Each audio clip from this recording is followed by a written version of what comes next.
Welcome to Magic Arcanum. I'm Ryan Gomez. Behind the scenes is Nicole Burdick, and we're so glad you're here because it's story time. Not just any story time, it's a special live stream story time. I've been looking forward to this all week. We did it last Friday. We had a crazy deck that went 8-2. Today I'm showing you something hopefully even better. This is one of my favorite decks that I created. I've not seen anyone else play anything quite like this. And I thought it's a really fun deck that I wanted to just kind of hang out and enjoy this beautiful Friday with you guys, my friends, my family, my followers. So this is a standard deck that I am calling Lessons Learned or Jund Lessons. It uses a ton of cards from Strixhaven, which was one of my favorite sets. I ended up really liking that one, and I wanted to give it one last hurrah here before rotation comes up in a couple of months. This is kind of the last chance to use this deck in standard. So let's take a look at it. All right, so the core of the deck is around those lesson cards. So to get those out of the sideboard, we need to learn some stuff. And so the best way to do that is with cards like Igneous Inspiration, Cram Session, Eye Twitch. And we're going to get a lot of value out of those because we're going to get to cast them 2 or 3 times in some cases, thanks to our friend, the Bloodthirsty Adversary. This is basically Snapcaster Mage for a new generation. I have loved this card since it was added to Standard, and it is so cool to have something in your graveyard. You play this, and even if they kill it when it enters, because of the way her ability is worded and the way the trigger works, you can still pay the 3 extra and fire off another copy of Igneous Inspiration, which then lets you go to your sideboard and grab, I don't know, Mascot Exposition or some artifact crunching spells, or you can fix your lands because we are 3 colors. And all of this just kind of comes together in a really nice synergy that I find to be super duper cool. So we're just going to jump right into some games here, and we're going to see how this all comes together. But we got Witherbloom Apprentice for a little life gain and drain. Witherbloom Command works great with the adversary. You can self-mill, put some extra spells in your graveyard, give her some targets to fire off on future turns. Inscription of Ruin.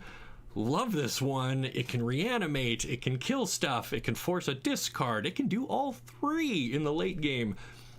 So lots of flexible spells in here that gives the deck lots of different lines of play and angles of attack and all that sort of stuff. So let's hop into the ranked queue and we'll see if we can come even close to last week's Umori's Stories deck, which remember went 8-2. That's what we're looking to beat here, or at least match, I hope. But let's see what we can do with that.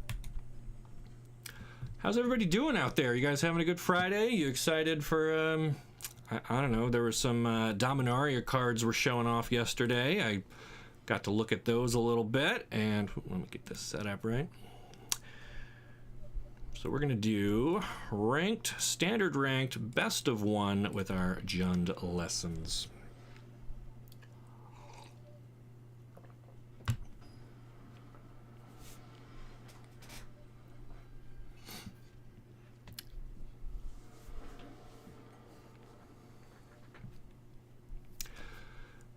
All right, we got a good couple of lands here, some early spells, and there's my girlfriend of the week, Bloodthirsty Adversary. We are keeping this one. And we'll see what our opponent has for us. We're going to probably open up with the Glade, just because if we draw one of those Witherbloom Apprentices or Command, we can do that. So we are going to mill ourselves and drain some life out of them right away. Unfortunately, we did not put a land in there, but we did put some cheap spells that our adversary might be able to work with.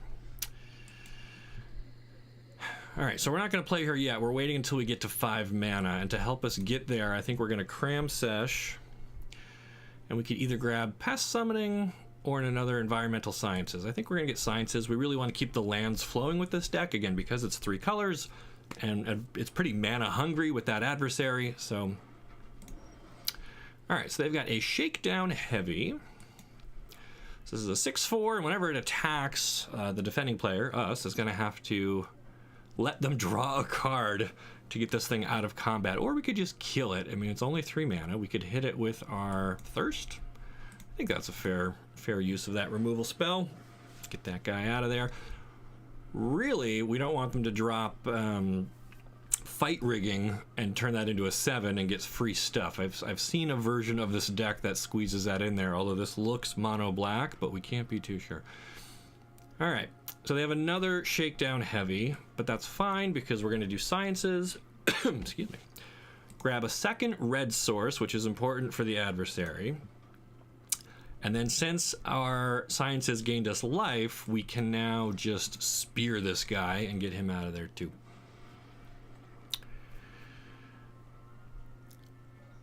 All right, so now next turn, we'll have 5 mana, which means we can adversary and basically flash back one of our cheaper spells. We could cram again, we could command again.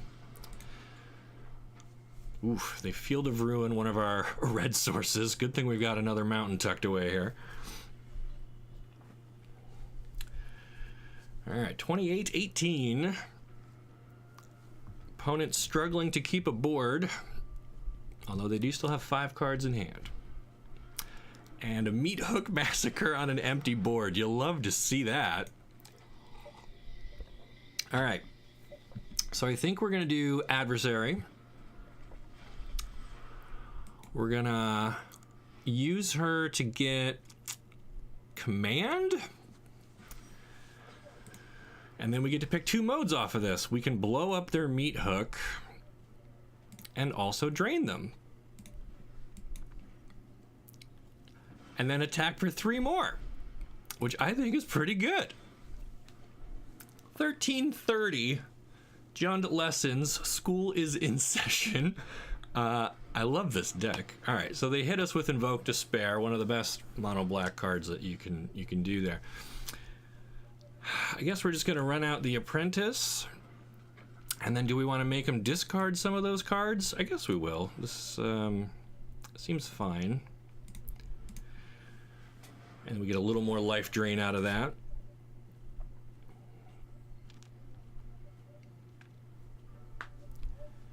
Let's see what they toss in the bin here. This is a pretty nice deck. Blood on the Snow and another Meat Hook. All right, so they are geared for go wide, but our deck doesn't really do that. So Sorin, you can have.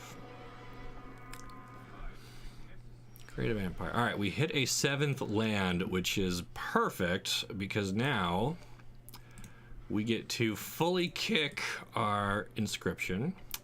We're gonna make them discard 2 more cards. We're gonna bring back a Hasty Adversary. We're gonna kill their token. We're gonna drain them for more life.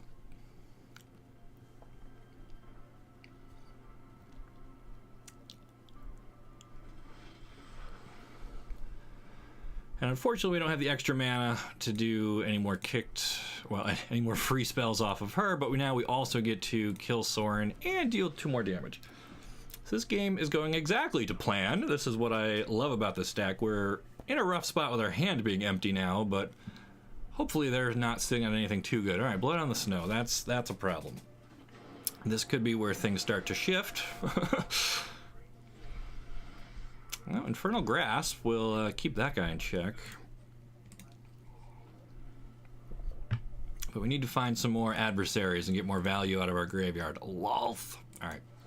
So we're going to kill their token before they can gain life with it or put counters on Lolth.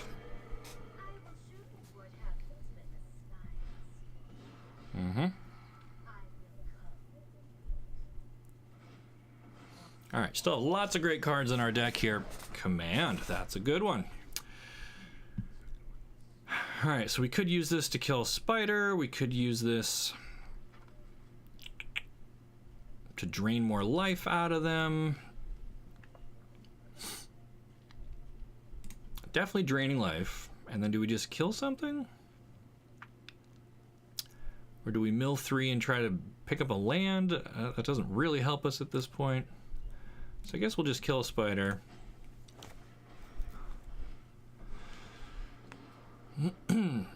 All right, they're down to 7, although they do have a life-linking vampire. That could be a problem. And if this hive gets to eat any of our good graveyard stuff, that would also be annoying. Goes down to 6. Oof. Invoke Despair. Oh boy. All right. All right. Mortality Spear. Guess we could just hold on to that for a minute. Opponent with another hive and another Sorin. Ugh. All right, so those Invoke Despairs are doing work, finding them exactly what they need.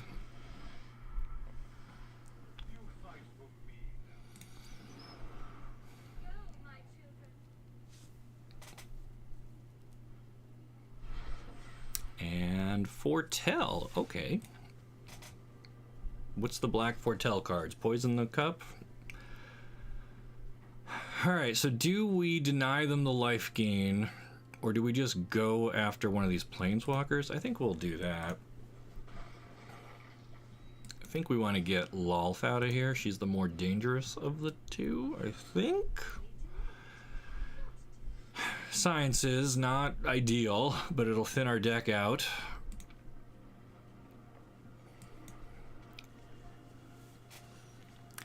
Really wanted this deck to have a good game 1 and set the tone for today's stream, but it looks like maybe the mono black matchup is going to get the better of us, although I'm not calling it quits yet. We might still have some outs here.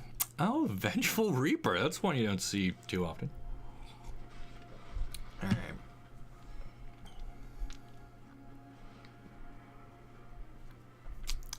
Man, we started off so good. Another spear. I don't think that's going to be enough. 2, 4, 6, 8. Yeah, they've got us dead to rights here, unfortunately.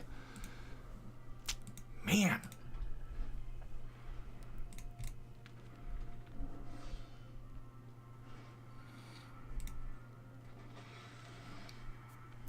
Well, we'll let them play it out here. Yeah, draw a card, lose life. Sure, sure.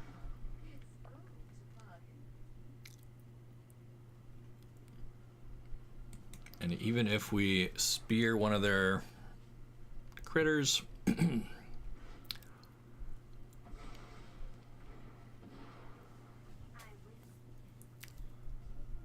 ah, 2, 4, 6, 8, 10. Yep. Man, all right, that's fine. We're gonna shake it off. That was our warm up. That's fine. This deck is still gas. I love it. We're going to bounce right back from this. We have a short memory. We have a goldfish memory. We're not even going to think about it. We're just going to go right back in the queue. And we'll get them on the next one. So let me take this opportunity to catch up on the chat here. Hello from Turkey. Hello. Warning, someone at Wizards screwed up royally. There are massive Dominaria United spoilers in the Amazon preview. Okay. All right. So don't look at the art book. Got it. Hello from Czech Republic. Let's jund them out. Yes, let's do it. Mono black, known archetype in standard. Yeah, I see that one come up from time to time. Especially with that, the Invoke Calamity card there, or Invoke Despair, rather. That is a key card in that deck. And then they just have so many good planeswalkers right now with Sorin and Lolth, as we just saw. They can spit out tokens for days. But it's okay. We'll be all right. We are gonna move on past that one. Is this another mono black? Did somebody just do like a mono black video that I didn't see, and now this is gonna be everywhere? Did CGB or Legend just or Saffron Olive? All right, here we go. Black white. That's a little different. Kind of wish we'd picked up a red source so we could have hit with an inspiration. I guess we're just attacking for 2. And so what did they foretell? Is this a Doomscar? Probably. Ooh, Valkyrie. Okay. And we're not going to let them keep that.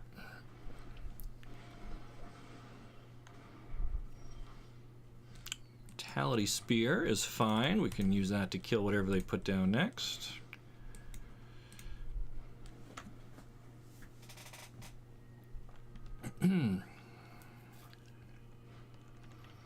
A Renegade Reaper. This is a 2/3 flying. When it enters the battlefield, mill 4. If at least one angel is milled that way, gain 4 life. Complete whiff on the angels. And I think we're just going to try and keep their side of the board empty. We don't want them to have angels in play in case they hit Giada or something like that. Alright, so do we Witherbloom command here? I think we do. Drain them. And looking for a red land. Alright, we got a proving ground. Not ideal, but we'll take it. There we go. There we go. Alright, so if they're doing an Angels deck, this probably isn't Doomscar, is it? You wouldn't wipe out your own board. Alright, and we only have 1 red mana, so Bloodthirsty Adversary doesn't really do a lot here. Inspiration only does 3 damage, so I think we're just going to have to spear this.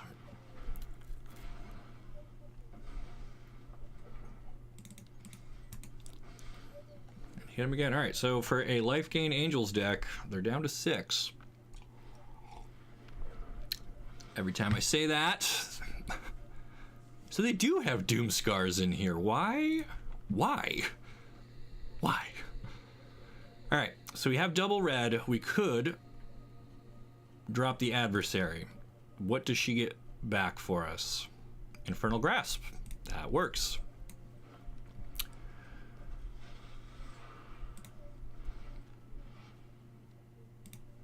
We'll use Grasp to take down the Reaper, and Grasp works great with our Apprentice because instead of losing 2 life, we only lose 1.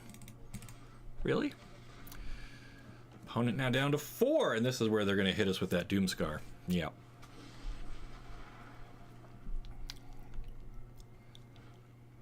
And then a Colossal Plow. Alright, but they are at 4, and do we have a Witherbloom command? Here we go. This is what I love about this deck. From an empty board, we're about to do lethal damage.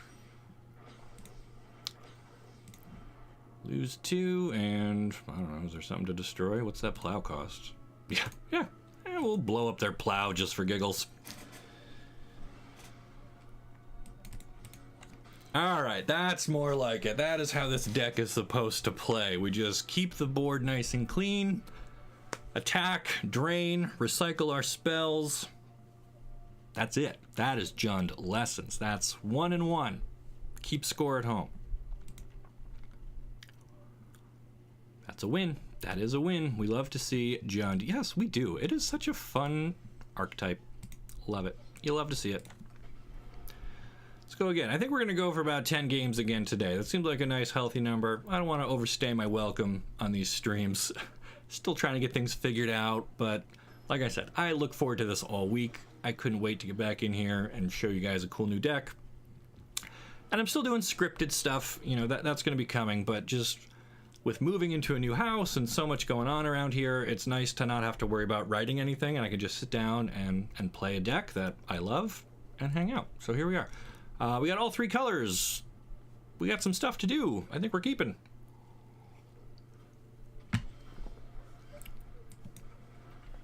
So we'll open on Swamp. Plan is to go turn 2 Apprentice. Turn 3 probably Command.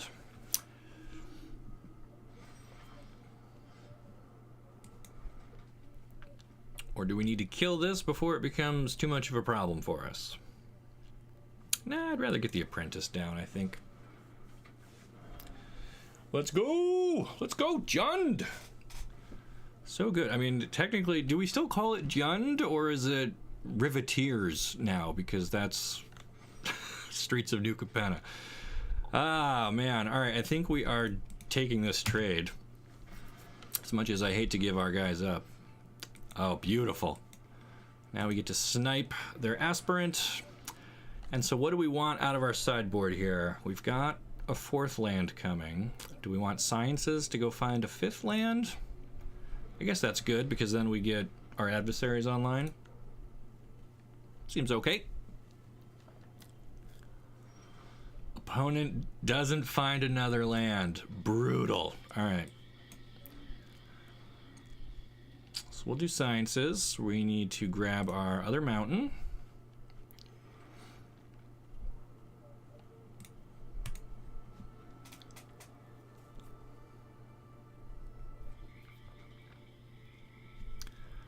Opponent did find another land, and they are on Esper. Interesting.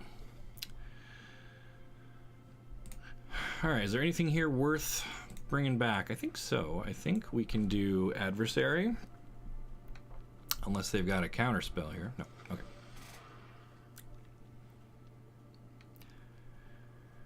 And so now, even if they kill this, we still get another inspiration. That is fine, dude. Doesn't matter. We get to do 3 to your face and go grab another card. 1, 2, 3, 4, 5.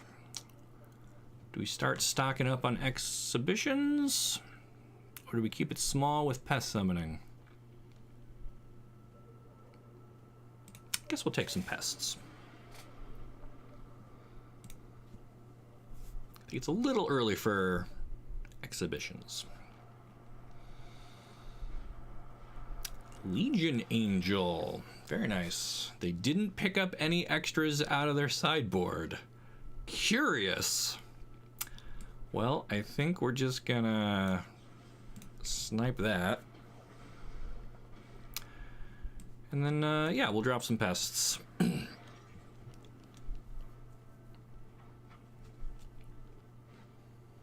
Another aspirant. Fine. Plenty of removal for that.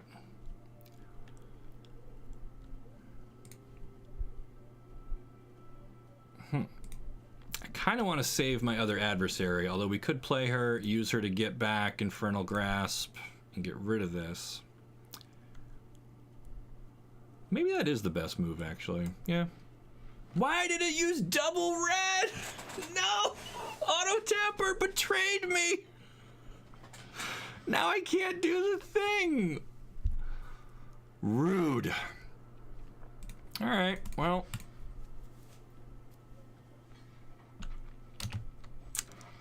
Why, auto-tapper? Why? I've never seen it fail like that before. Alright, we'll just post-combat command.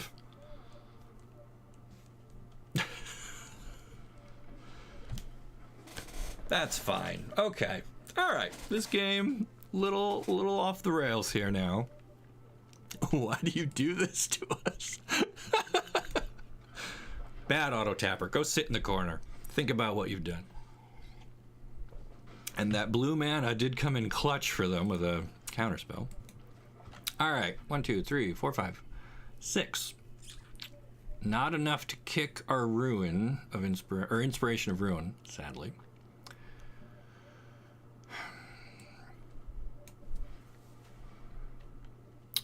So we're going to cram. We're going to grab exhibition. We are going to sciences. Go find, I guess we'll take trees.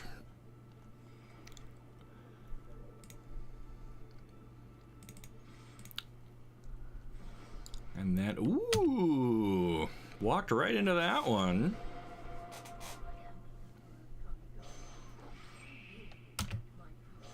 Well, you kill mine.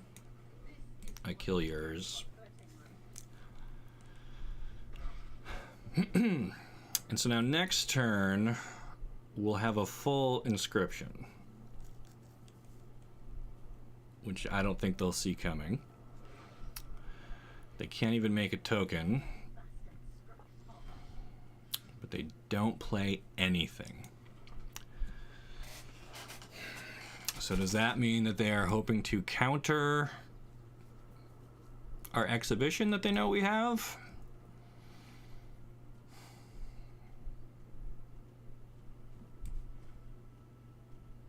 I think it's worth trying to do this. We can make him discard. We can bring back one of our things. There's nothing to destroy. I mean, I don't want to destroy my own pest. Oh, right. They've been exiling our stuff. We don't even have a another adversary down there. I thought we'd have a hasty adversary to kill the Emperor, but we don't. Top 10 auto-tapper betrayals. It's fine, because now if we lose this, I can blame the auto-tapper. But if we win, I can say, despite the auto-tapper. Okay. They have returned our spell to our hand. Cool. So they have a 3-1. I think we go for the Emperor.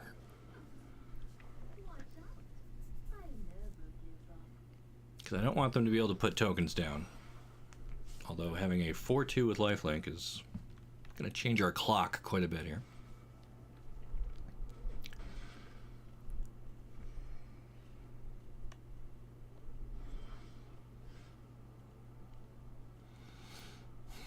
All right.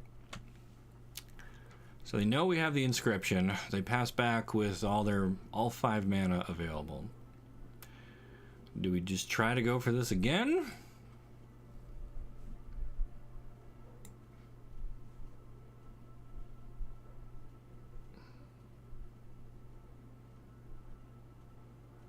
Or do we just do the apprentice and then just do this as a discard?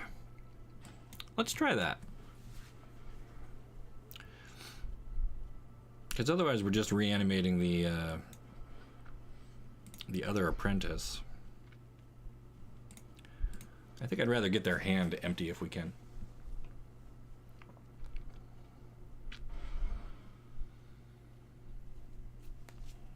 All right, no counter on that one.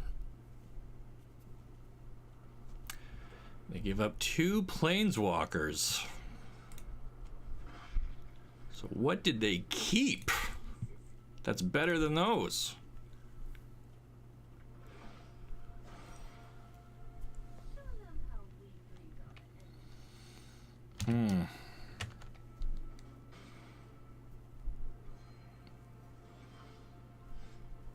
Sciences.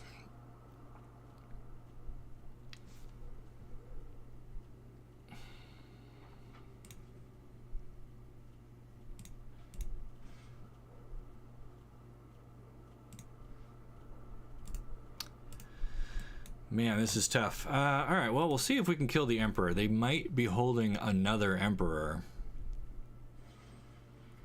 Or just removal. That's okay. All right, so now... see if we can get away with Exhibition. They're down to 1 card. Ugh. All right. Well, at least they hit a land there. This thing keeps getting bigger and bigger. Ooh. Ooh-hoo-hoo. Yeah, that's what we want. And we'll make them sacrifice. And we will ding the Emperor. All right. All right, Liliana might be getting us back into this game unless they have lands. Love to see it. All right.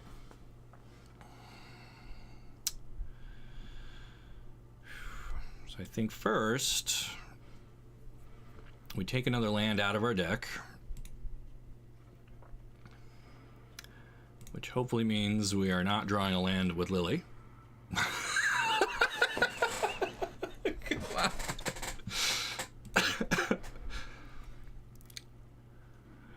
Oh.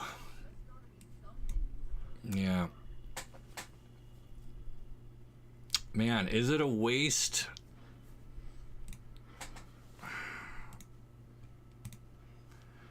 To kill this token, which then lets me kill the Emperor. I think that's a fair use of that card. Unless they've got, like, Iganjo! Beautiful! Sure, you can use that on my pest. And then, I guess we'll hold on to that. We'll probably cycle this on their turn.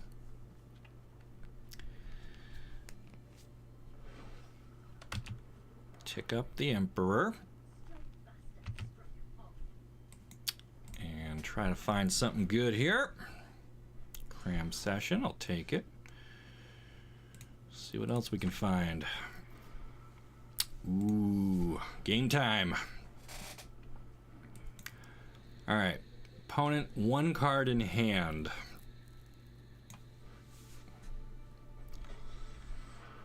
We're gonna pay.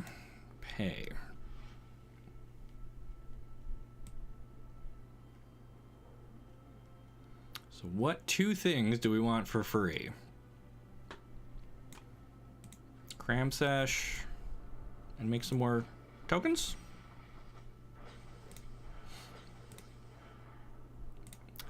And those stack beautifully with Liliana, Professor Onyx. And so now we'll grab another Expo. And do we just kill Emperor here? I think so. Opponent did give us the good game. But are they really folding, or are they trying to lure us into a false sense of, all right. All right.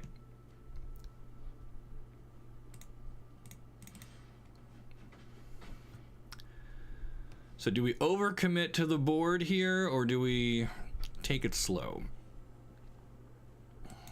I mean, if they draw a board wipe, that would really hurt. I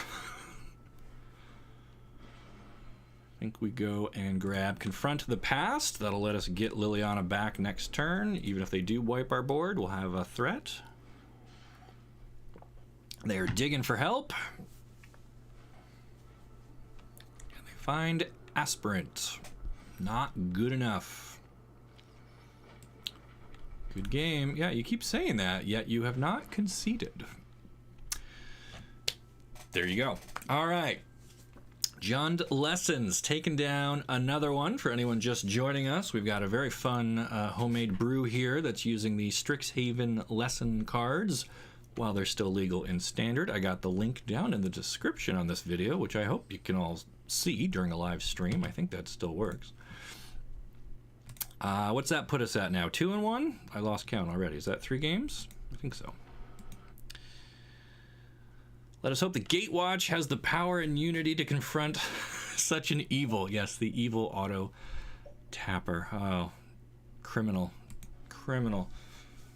Is the auto tapper the worst opponent you will ever face in Arena? It might be. All right, 2 mana to start, but we do get a turn 2 Apprentice. We could Cram Session.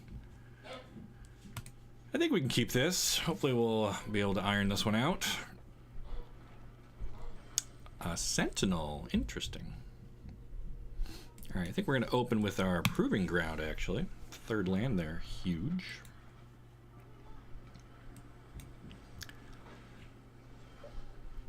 And not using the Sentinel to make mana, interesting.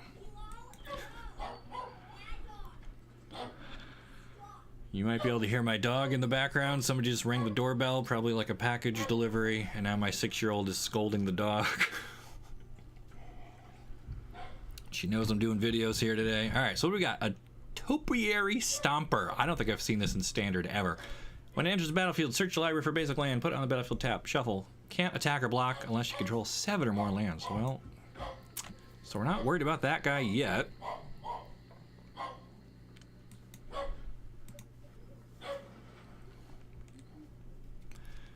think we're going to use Inspiration to cut down on their mana production. And then we'll grab some pests just for company. And we can attack past that thing. All right, cool.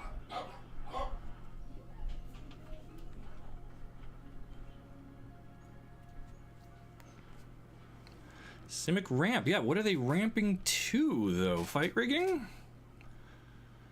What's the big stuff? Titan of Industry is probably going to be coming here, right? All right. Well, I think we're just gonna nix this, although it's not really a threat yet. It's a shame we can't command that, but will cram sesh, and containment breach can blow up an enchantment. So we'll hold that for a minute. And as long as they don't get anything with 7 power down here, we can deny. Oof. All in on fight rigging. Wonder if opponents on the Titan plan. Yeah, I think so.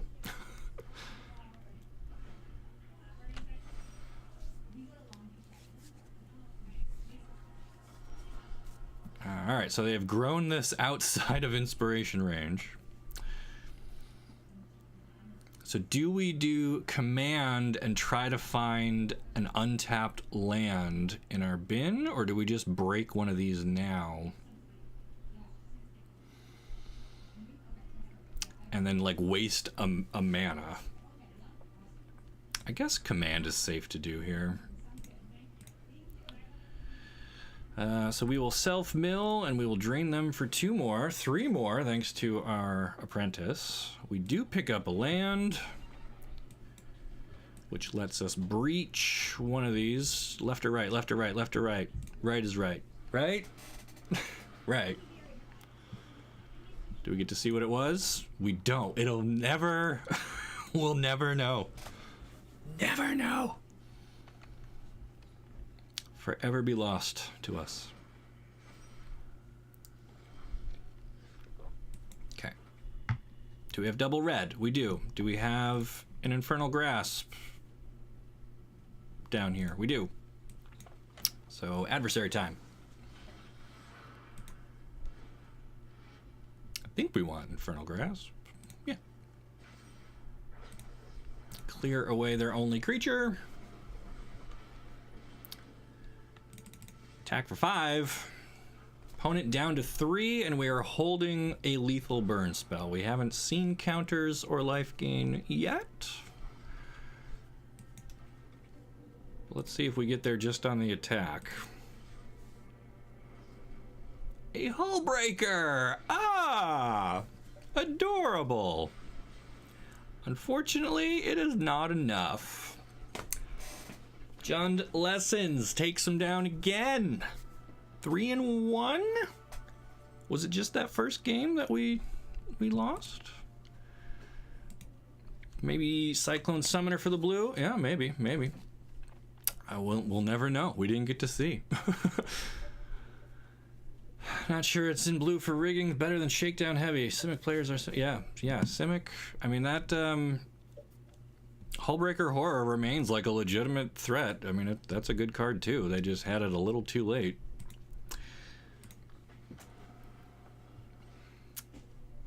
Shall the lessons continue?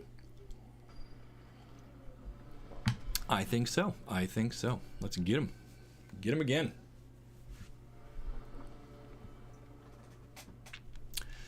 All right, no creatures in our opening hand. Plenty of removal. Cram Session gains us a bit of life. I think we can keep this.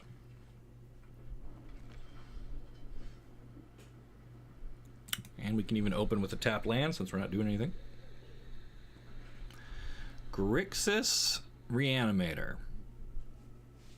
And was that Toxrill? Oh no. Alright, so one area my deck struggles. I was supposed to play a swamp there. That's fine. We don't really have any way to affect their graveyard.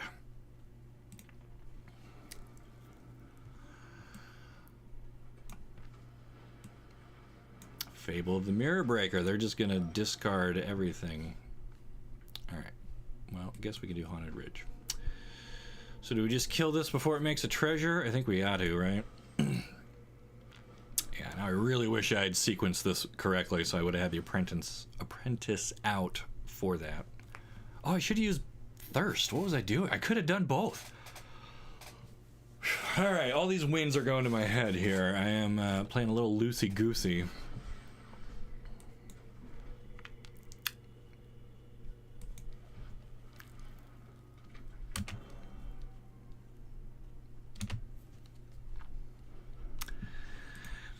Mage Zyron, what's the lore behind the name? So that is the letters for my real name, Ryan Gomez, all shuffled around. I was able to create an anagram out of that, and just sounded like a cool, magical All right, they have a Jin Gataxius online. So how does he work? The first... Whenever an opponent, that's us, casts an artifact, instant, or sorcery, counter that spell. Triggers only once a turn. So the first thing we do is going to get countered here. So I guess we make some pests. You can counter that. And then we can grasp. And I think that's all we're going to do. I don't love attacking into their Kiki-Jiki. Ew, no. Alright, this one's going to be hard for us. I cannot keep spending 2 cards to kill Jin Gataxius every turn. I mean, I guess...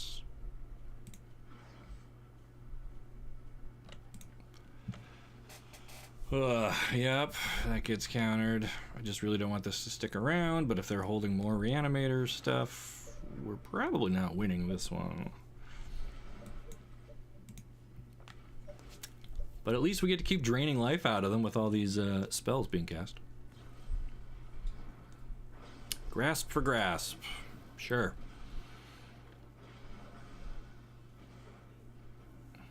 Alright, don't do that anymore, opponent.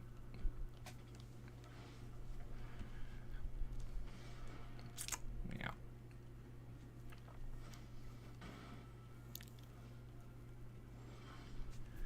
And we draw a Cram Session. Okay. So we'll have 5 mana after that resolves. We don't have anything too useful in the graveyard. Do we Containment Breach their Kiki-Jiki? Sure. Seems fine.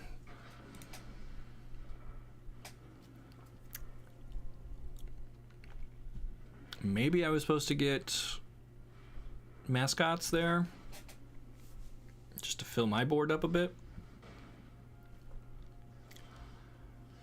Inscription of Ruin, 1, 2, 3, 4, 5, 6, 7. Kick it?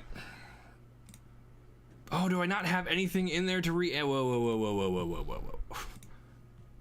Oh, because our guy got exiled already. All right, so I guess we're just making them discard 2 cards.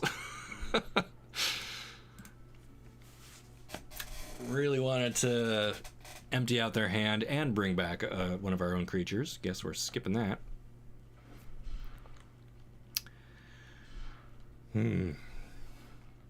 Alright, so these creature lands are going to do work. We don't really have a good answer for those at the moment. And more lands doesn't really help us. See if we can dig our way out here.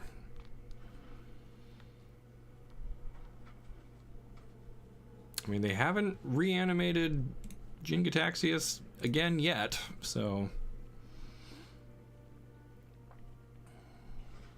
But they do keep eating our graveyard, which means that if we ever draw a bloodthirsty adversary, she won't be quite as good. Although, I don't know, getting back a Cram Session, not the worst. And yeah, holding sorcery speed removal against 2 creature lands, not where you want to be.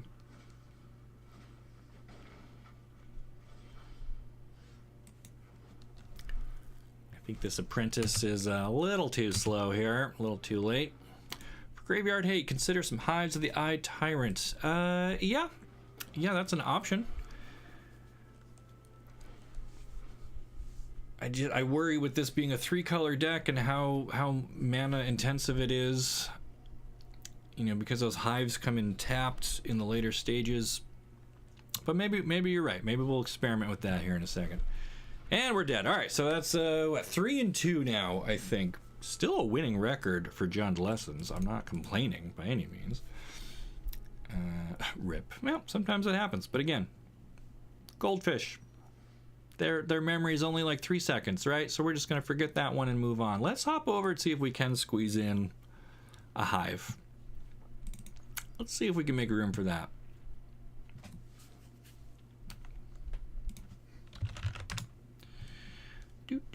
Hive of the Eye Tyrant. All right, we've got 8 swamps in there. Do we go down 2? Let's try that. A little on-the-fly mod. Isn't there a graveyard hate lesson? Ooh, good. What the heck? Let's review our lesson options. Maybe we can improve our lessons. So we can do Necrotic Fumes to exile a creature or planeswalker. Confront the Past, we've already got one of. Start from scratch for artifacts. Conjuration lets us dig through our deck to find a creature. Containment Breach, we've already got. Inkling Summoning just makes more tokens. More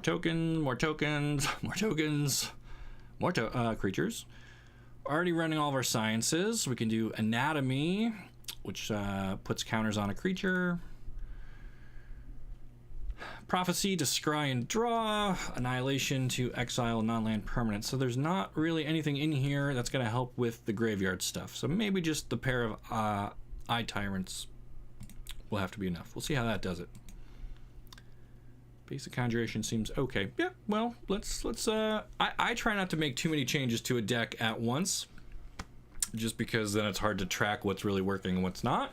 We'll try moving 2 swamps over to hives and see if that gives us a little bit better game against those graveyard type decks. I mean, that's the first one we've encountered on today's ladder here, so I don't want to overcorrect for it. All right, so I think the plan is Proving Ground into Apprentice on 2.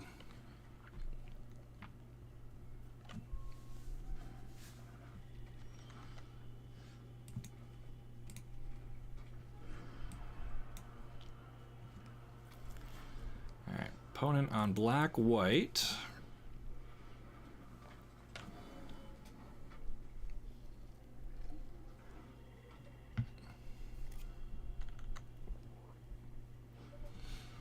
And a Nighthawk Scavenger. Cool.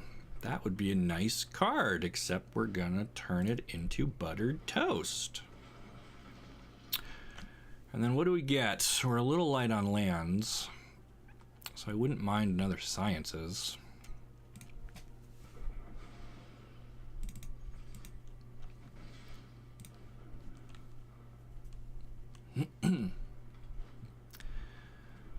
Opponent drops Edgar. All right, so here's my trick for Edgar. He transforms into an artifact, so we are going to eventually learn for an artifact destruction spell. But for right now, we're just going to grab, what do I need? Black? I guess I need black.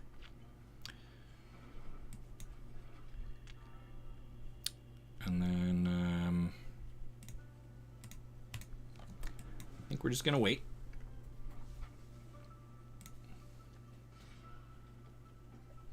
Maybe grasp this now.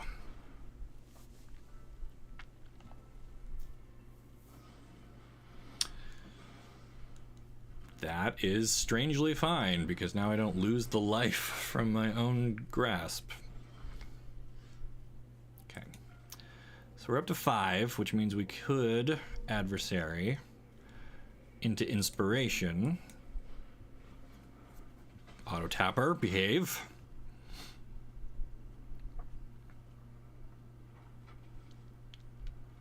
Opponent has a response here, maybe. I mean, do what you gotta do, but I still get the opportunity to cast a free spell. I mean, not free, we are paying for it, but... Alright, 3 more. Drain, grab, Containment Breach. Attack! Alright. So what do we get, like 2 more turns before this flips back over?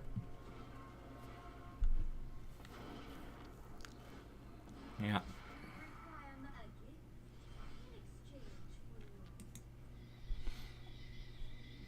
Alright. So I'm just going to kill the coffin while we can.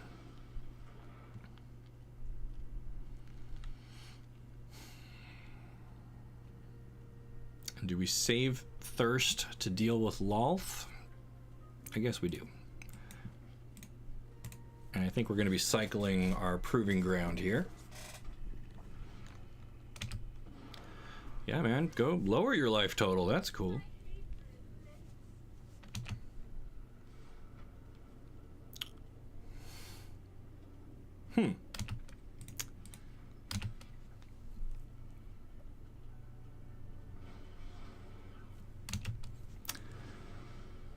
I love it when they use Iganjo on like cheap small creatures and now they don't get the life gain.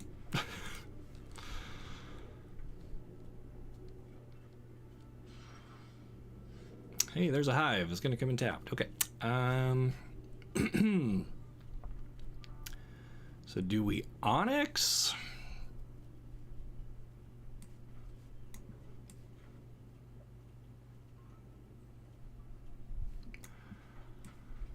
Or do we Onyx?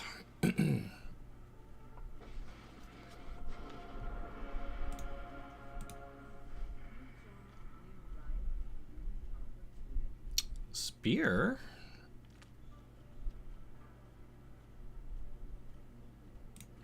I think that's pretty good removal, although I guess we'll take away a spider.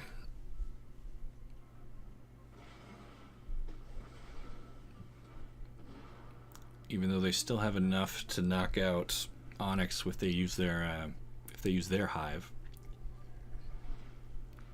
And they're going for it. That's fine.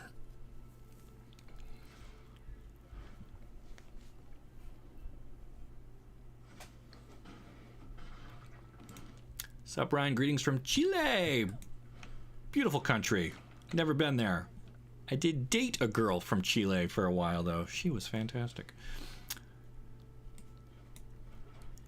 Alright, so they have a tenacious underdog. Cool, cool. Guess I should have put the hive down there, right? So first we will thin out our deck some more, gain some life, deny them their Spider Queen, and we have plenty of life ourselves. I'm not too worried about taking a hit here. I would like to draw something that's not a land. That'd be pretty important.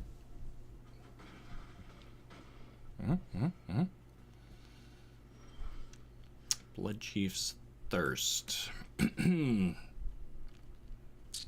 do we take away their underdog?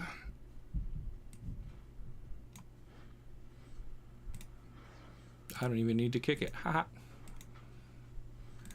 I think we do, because now if they want to bring this back, they have to blitz it. It's going to cost them more life.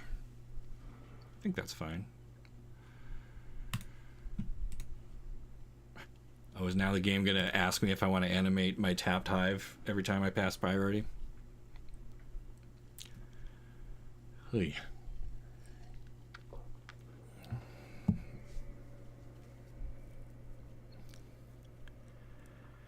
All right, we're a little running out of steam here, but again, plenty of great stuff we could top deck that puts us right back in it, and that's what I love about this deck, right? Is that if we draw one of our adversaries, if we draw our other copy of Lily, you want to blood on the snow before you attack. Yeah, you can do that.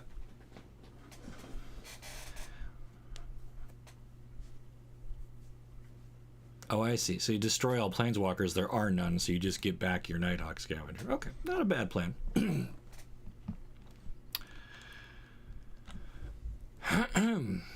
Okay, deck. Do not give me any more lands, please.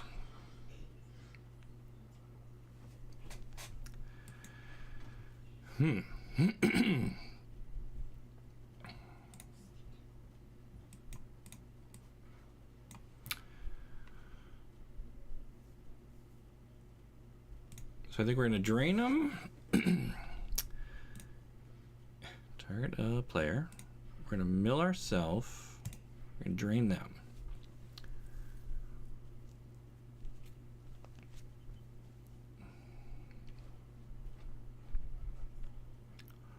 And we're going to pick up our proving ground because we can cycle that. But I think first we're going to actually animate the hive.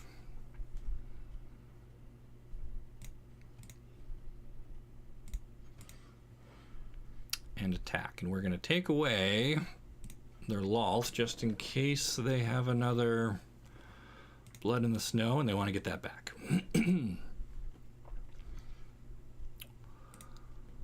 And sure, we'll trade off with those.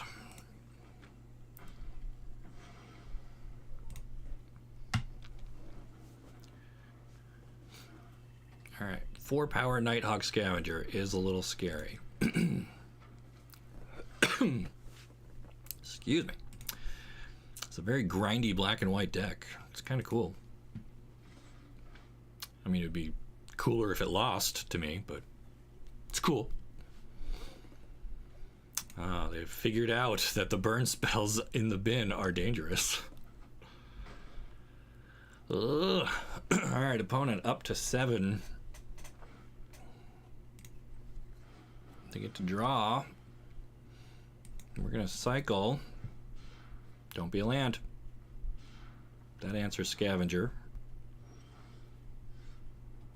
That also answers Scavenger.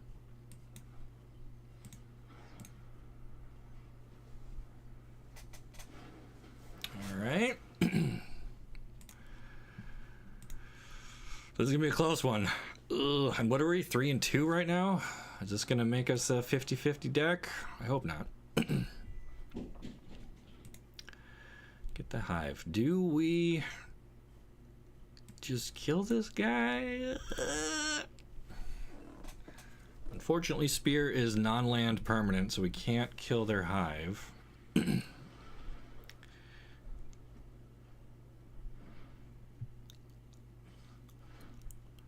Alright, deck. Again, please not a land. Give me anything useful here. Everybody cross your fingers. I mean, that kills their hive.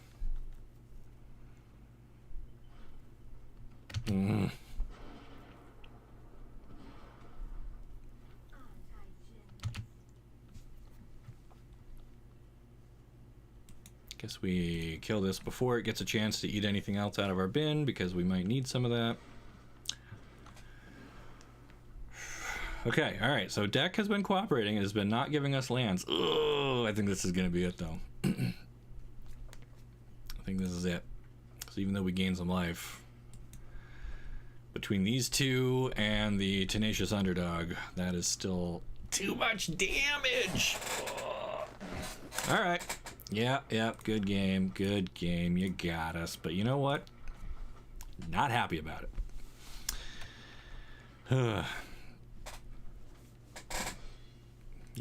Yeah, you got there. You got there with your value-driven black-white deck. But doesn't matter.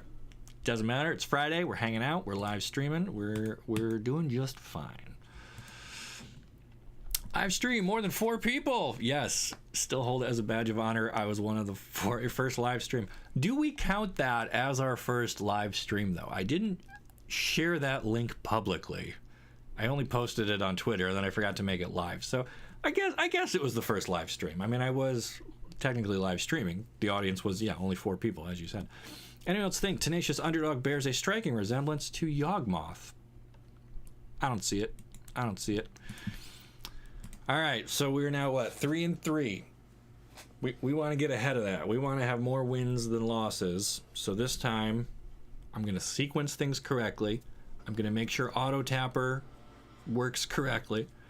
We're going to draw what we need when we need it. We're going to make smart use of our cards. Okay, this is fine. Not great, but fine. So we're going to start with our tapped Veil, which gives us green. Then the Swamp gives us black, which gives us an Apprentice. Okay. Curving out. Not really.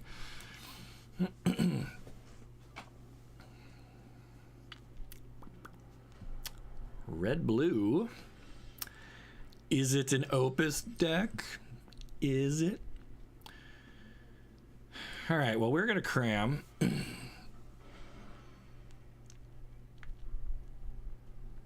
What's the best thing to bring in against them? I don't really necessarily want to crack their treasures. Pests? And we'll play you tapped.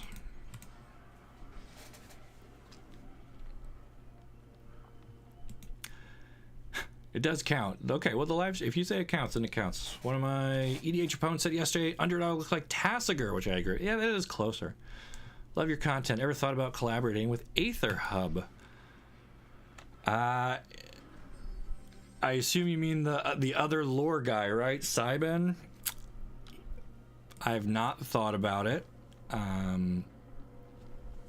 To be honest, I've checked on his content from time to time, and it seems like I thought I remember him quitting Magic content for a while because there was some controversy about not getting a preview card or something, and he said some pretty disparaging things online, and WotC saw it, and they're like, yeah, you're not the type of content creator we want to be working with.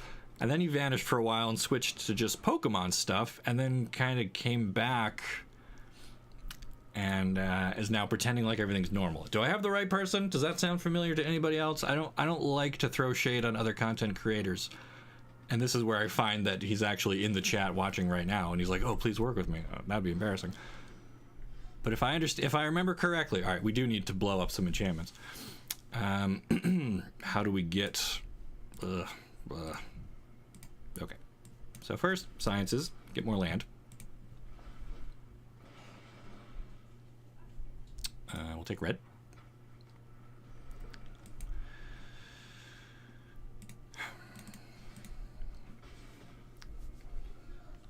And I guess we can foretell our lone copy of Demon Bolt. I don't know how useful that'll be, but we'll stick it off to the side.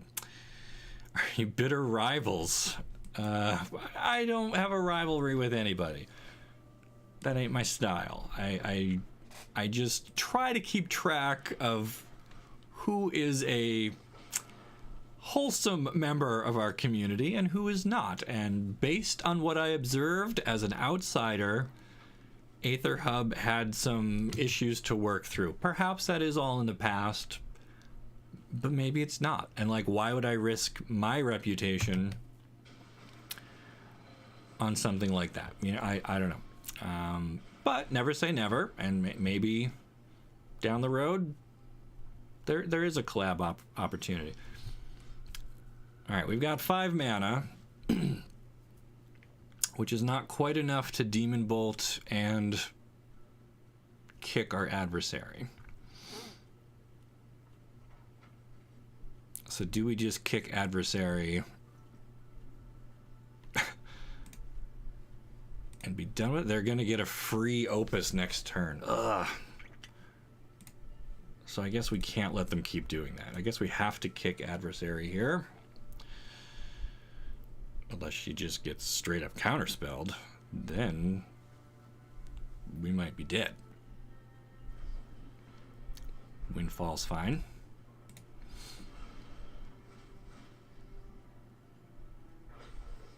Oh, which I guess just lets them keep going. So this is how this deck works. I've heard of this one. I've not actually seen it. Tap 2 permanents. Well, I'm gonna do that. I'm gonna get mana from him.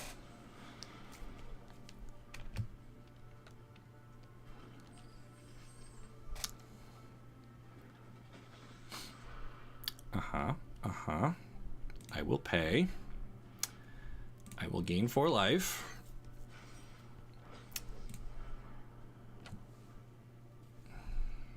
And I will get my Containment Breach.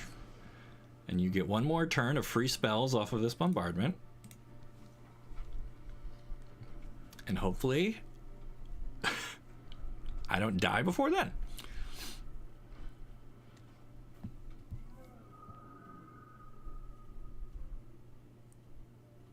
Although it's looking like we might. This complicates things. I guess we could Demon Bolt it. That'll work. Oh, iteration. Okay. Okay, so now we get more free opuses. Yep. Yep.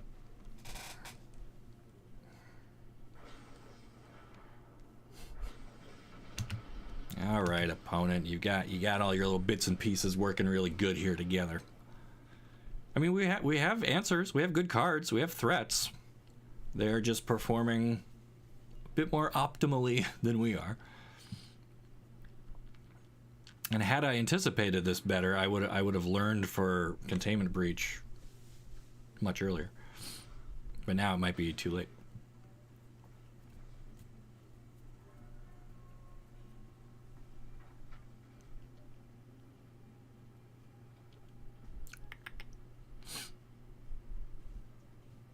Does this deck run counterspells? Alright, so this makes our spells cost 1 more to cast for each target, which makes this a 4 mana Containment Breach. Or we do a 2 mana Demon Bolt first, and then a 3 mana Containment Breach. Which I guess ends up being about the same.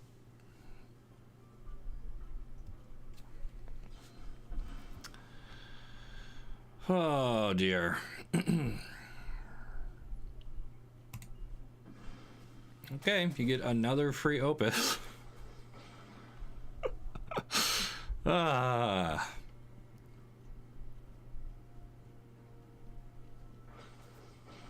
Multiple free opuses. Alright, that's a lot of value. I don't know if we can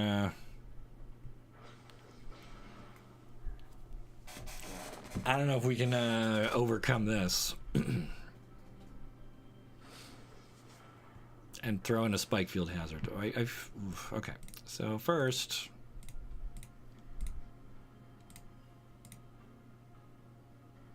Was this one targeted yet? No.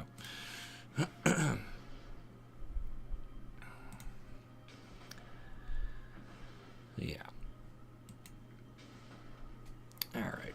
That has protection. We can still, you know, blow up the bombardment, but it is now far too late. And we are taking 24 damage. So, GG. You had another one waiting in the wings. But you know what? Again, not happy about it. I know you're doing a video as set by set. Are you going to be doing content for Brothers War from the books? Info that comes out around the set, or both? You can find a way to win this. I don't think I can. So, yes, right now it's summer. My kid is home from school. I just moved halfway across the country. I'm not at my productive best. That's why I'm doing the live streams. They're just kind of a nice change of pace. I get to still put some stuff out there. But as we head into the cooler part of the year, let's say, and as we get into Brothers War and Dominaria United, there's a great opportunity to do some of the older story stuff, especially because Dominaria is like the legendary place, right? Like that has become its identity, and there's so much history and stories tied up in that. So I do plan to not make up for the lull of summer, but there's just not a lot going on story-wise right now. There's a lot coming, and I will be covering as much of that in my traditional style as possible. So look forward to that, but probably not until September, October, November. You know, in another week or two, I'm taking a little vacation with the fam. We're going to the beach, get to recharge my blue mana, you know, something I don't do often enough. And then when I come back from that, and then school starts up and my kid is not bouncing around off the walls here, then I get to really focus on doing what I like to do and what I think I'm pretty good at. So we'll get back to the scripted story world building stuff here a little later in the year. But for today, we're doing some Jund lessons, and we are far behind what Umori managed to accomplish in this amount of time, but that's fine. That's fine. We're still having a good time here. All right, so we're gonna command? Mill ourselves, drain them, and we find another red land. Beautiful. All right.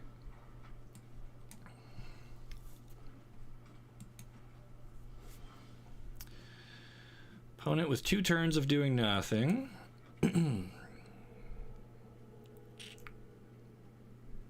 Guess we just keep digging for lands and just keep our mana flowing here and thinning out our deck. What color do we not have? We got a little bit of everything. I feel like we cannot have too many of our mountains because... Alright, red, white. They're going to discard 2 cards. Is Velmakis going to be one? There he is. There he is. So now we can never not have Infernal Grasp mana available. Or we die. Or we die. Okay. I guess we can play the mountain because they know about that. And I guess we can safely cram here.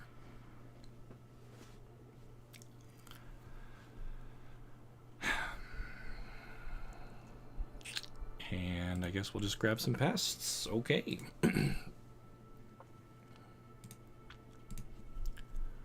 Alright, so their game plan is to reanimate Velmakis and attack with it and play expensive free stuff. So we need to keep Grasp in the chamber.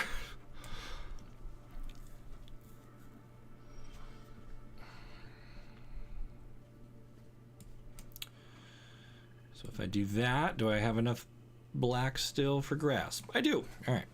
So we'll get our pests out. I mean, these aren't a huge threat, but it's nice to have something on the board.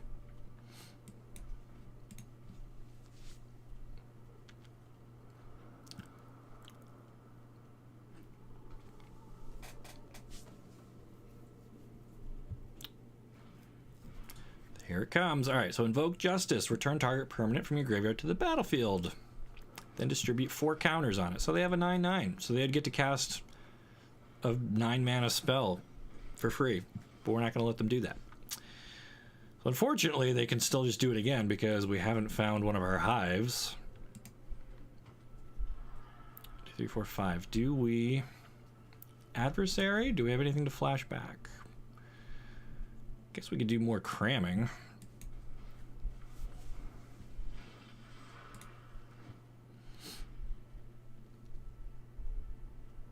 Do we need life against them?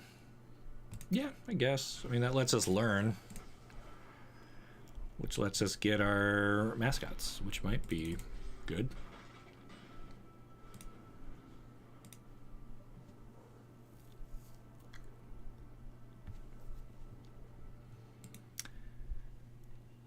Dad, also totally get it. Amazing at storytelling. Love your stuff. Also enjoyed the live streams. Thanks for all the heart. Oh, you're welcome, Stu. I am just doing the best I can, you know? And I'm glad people love the stories and tuning in for live streams. Just a nice casual Friday here. They've got their token generating goblin shaman. Do we waste a thirst on it? Just to make it safe to attack?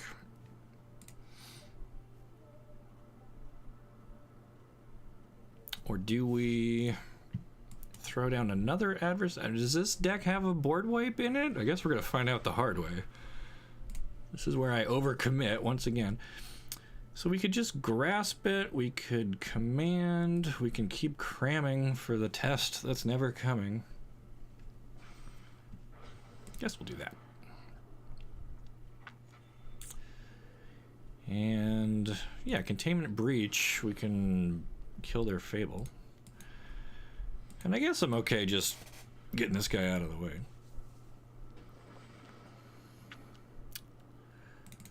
And we get to attack for 8.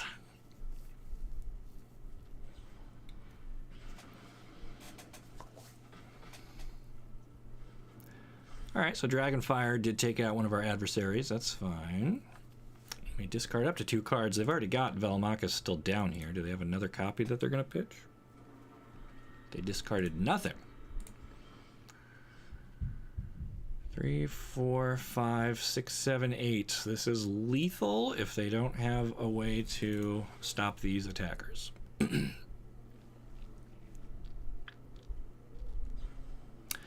But they do! They super do!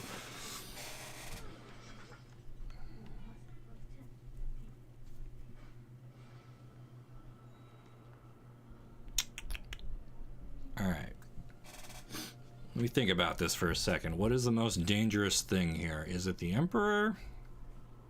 I guess it is, right? We don't want them to do that. And then we could even start for scratch for 1 dam. Got him. All right, you get to flip your Fable of the Mirror Breaker, but you have nothing to copy with it.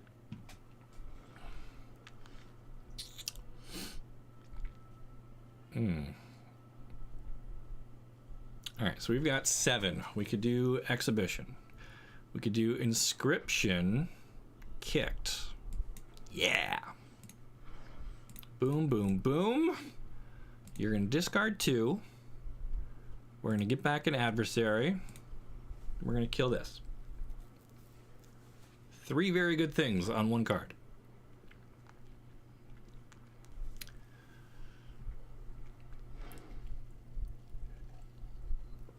What do you say to that? You say nothing. All right. Opponent to 4, and what did they discard? Pair of Voltage Surges. Okay. Restoration gets them another Plains. And so now they've got 4. Is this another Wandering Emperor?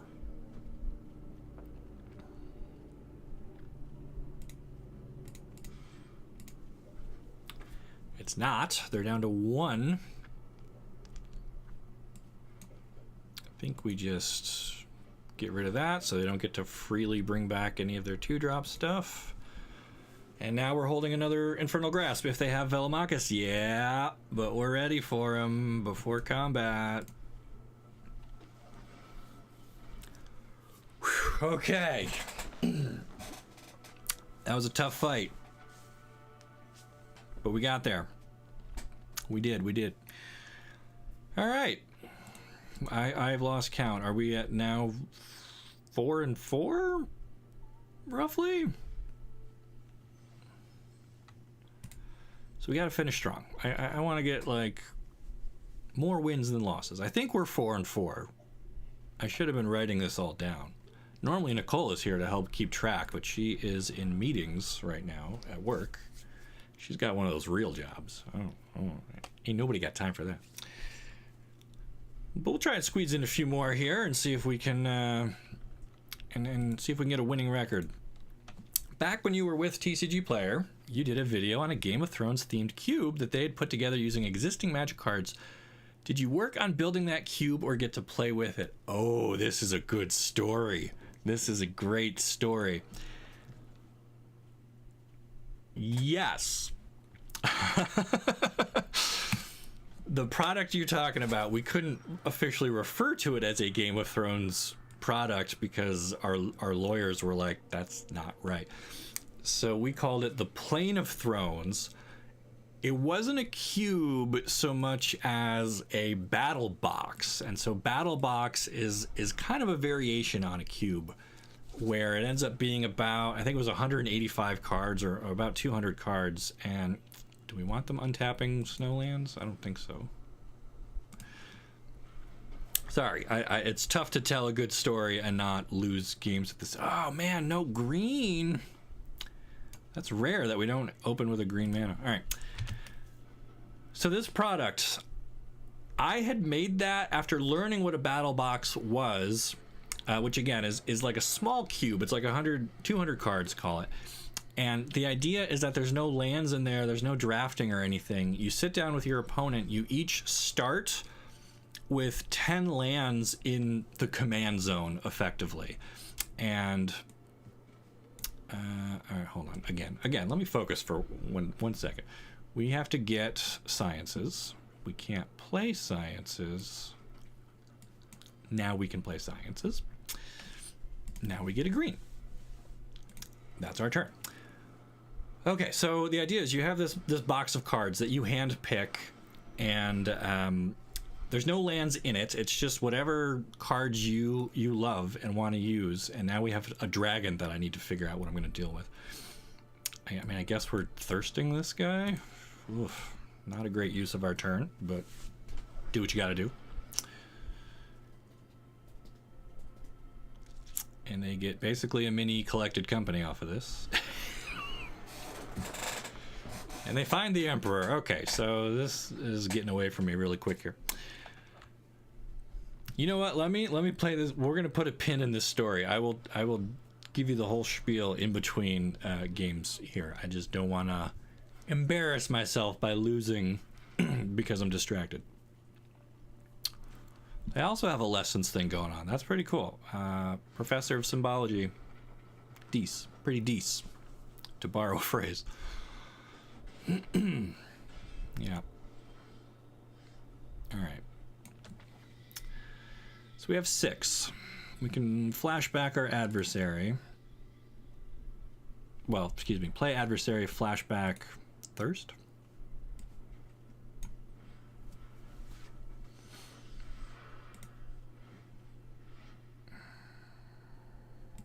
Yep. Destroy that.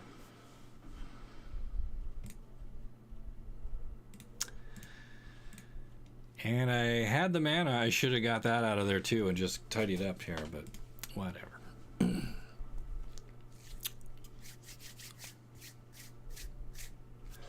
So what is this? This is like Abzan Wanderer lessons. Audric's Outrider, a 4-mana 2/4. Whenever it or another creature you control dies, put a 1/1 counter on target creature you control. This is a card? This is a standard card that people play? I mean, I don't think I can let you have that. I don't know why it's in your deck, but you can't have it. Dispute me on that. Fine. And then that gets a counter, but then we're just gonna kill that. And then do we command here? I mean, I guess, right? Just play all the cards.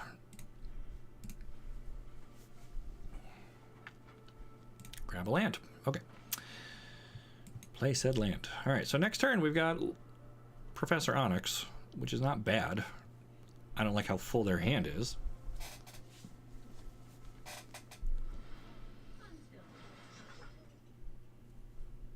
Okay, so this is like Abzan Trade Binder?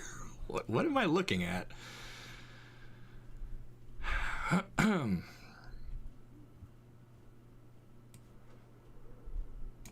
mean, I guess we go Onyx here. We go up.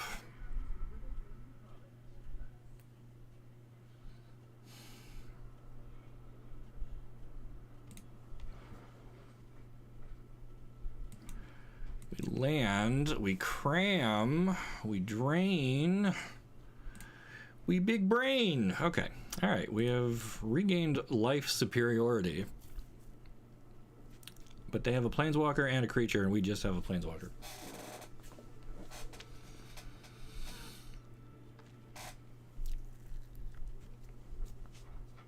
All right, well, Professor Onyx is like Queen Bee of lessons here, so they don't even attack her, though. They're not afraid of her at all. That's why. Okay. Yeah, this is a very interesting mix of cards that are all good. And they bring back their dragon. Do we kill it? Or do we kill it? Well,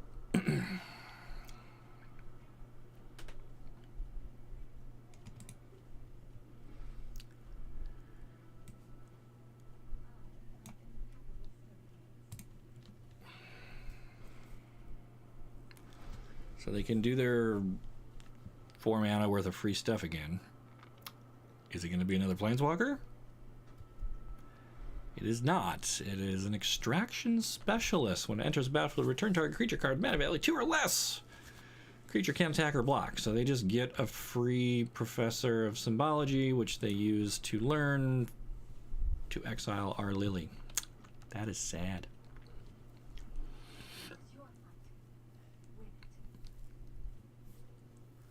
All right. This is a very interesting Abzan value deck, opponent. I respect. Okay. I think first we get rid of you. We'll grab some more mascots. Maybe they'll be useful. I don't know. 1, 2, 3, 4, 5. Now we go for you.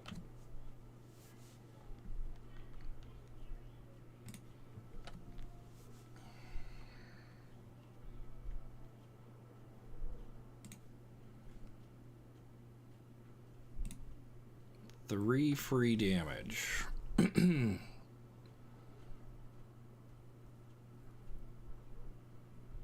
Do we weaken Elspeth? Or just kill the... I guess we kill that. And I think both of our Lilianas are exiled, right? So, yeah. Ugh. Alright. Pests are at least a threat.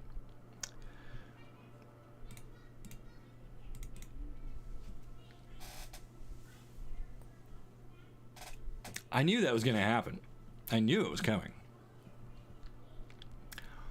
So I, in hindsight, should have put the burn on Elspeth, I guess. Because now they get a free... This really is just every mythic and rare that this person has thrown together in one deck. I love it. I do not understand what is happening. I do not know if we can beat this. Yeah, I got that card too. Mine's shiny though, so. Match for match. What is happening?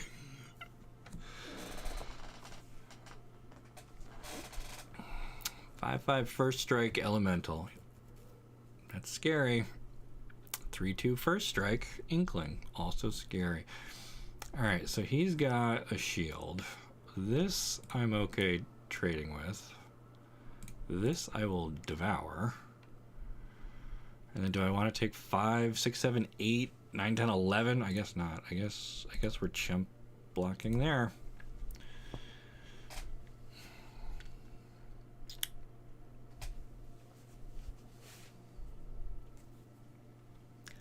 Man. I promise. Usually my deck is very good.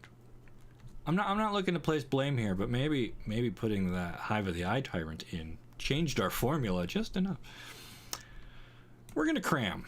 What are we cramming for? Don't know. None of these really help us. I guess Confront the Past does let us kill a Planeswalker. That's pretty good. Mortality Spear.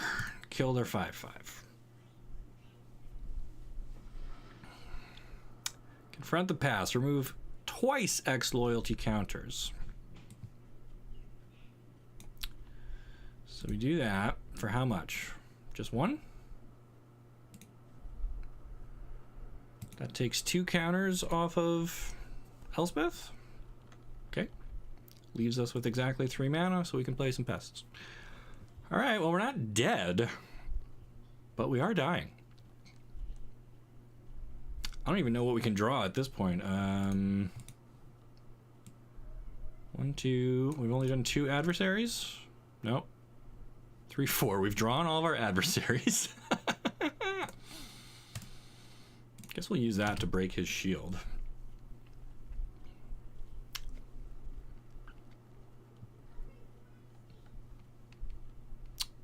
Another Mortality Spear. We don't have enough for both of these. So do we kill Emperor with the spear just to get her out of here? I think so.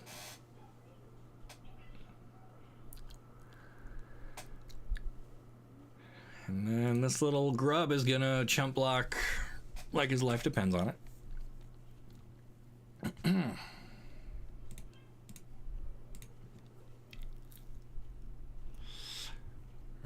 All right. Gain 1 back. They still have 4 cards in hand. A Vivian! Makes perfect sense for this deck. Absolutely. All right.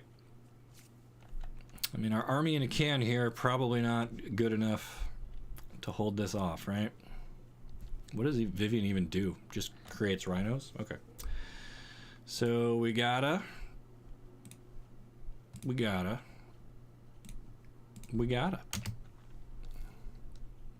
And now we gotta draw some really, really good cards. Forest, great card, great card. Whew. You could kill her after you healed with the worm's death.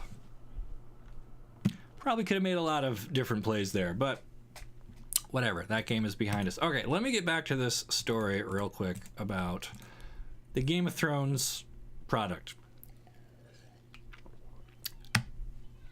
Battle box, like a cube, 200-ish cards. You sit down with your opponent. You each have 10 lands in front of you in the command zone equivalent. Usually it's one of each basic, so that's 5, and then 5 tap lands is usually what you do. For us, it was like the cold snap duels because it was like winter is coming. But you can use gates, you can use whatever. It could just be another 5 basics, whatever. But you start with 10 lands, and then you shuffle up the whole battle box, and each player starts with, I think, three cards or 4 cards. I'd have to remember. I think it's 4. Because every card you draw is a live card, there's no lands to draw, so you don't need a 7-card hand. And then on your turn, you can play one of the lands out of your pile. So there is some strategy into, do I start with my tapped lands and go slow? Do I start with my basics and try to play stuff out of my hand before my opponent does? And so the box has cards of all 5 colors, and you ultimately are going to have 10 lands covering all the colors. So it's kind of more about, how do I prioritize what I'm drawing? You both draw off of the same deck, and you don't really have like an individual deck. So there's not cards that really like scrying. Usually you wouldn't put in here because you would be setting up your opponent's next draw because they draw from there. So anyway, so that's the premise of the deck. And John Kapora, who worked at TCG Player and creates the Pretty Dece videos, which I'm sure you've seen. So he had a battle box that was using cards from like his childhood, and it was mostly like I don't even remember, Prophecy era, I think, mainly, or like Masks block, and like there were some pretty bad cards in there, but there was also some like good stuff. So he had like maybe his favorite 5 or 6 years worth of what Magic meant to him, all 5 colors mixed up in this box, and we would play that together at lunch. And I thought it was a pretty neat kind of mini cube experience. And then I kind of got to thinking, is there a way to flavor this up somehow? And you could do battle boxes based on specific planes if you just wanted to do a Kaladesh battle box, or maybe Tarkir with a mix of the Dragon Lords and the tribes and everything in there. And you would just kind of pick your favorite 200-ish cards from a given world and fill out the box that way. And then this was right around the time Game of Thrones was entering its final season. Hype had never been bigger. And I kind of came up with the idea of doing a Game of Thrones style battle box. The idea being that it would be more approachable for people who didn't play a lot of Magic or were intimidated by some of the more magical aspects of it. And so what I mean by that is, like, in this proposed Game of Thrones battle box, you could have the card Murder, because that happens in the show quite a bit. You could not have the card Lightning Bolt, because there's not really wizards in there calling down lightning bolts. There are some magical things. There are dragons. I think I only had 3 dragons in the whole box. So if you happened to draw one of those, now you are Khaleesi, right? You have a dragon on the battlefield. That makes you a very difficult person to deal with, because you've got one of the few flying threats that the box contains.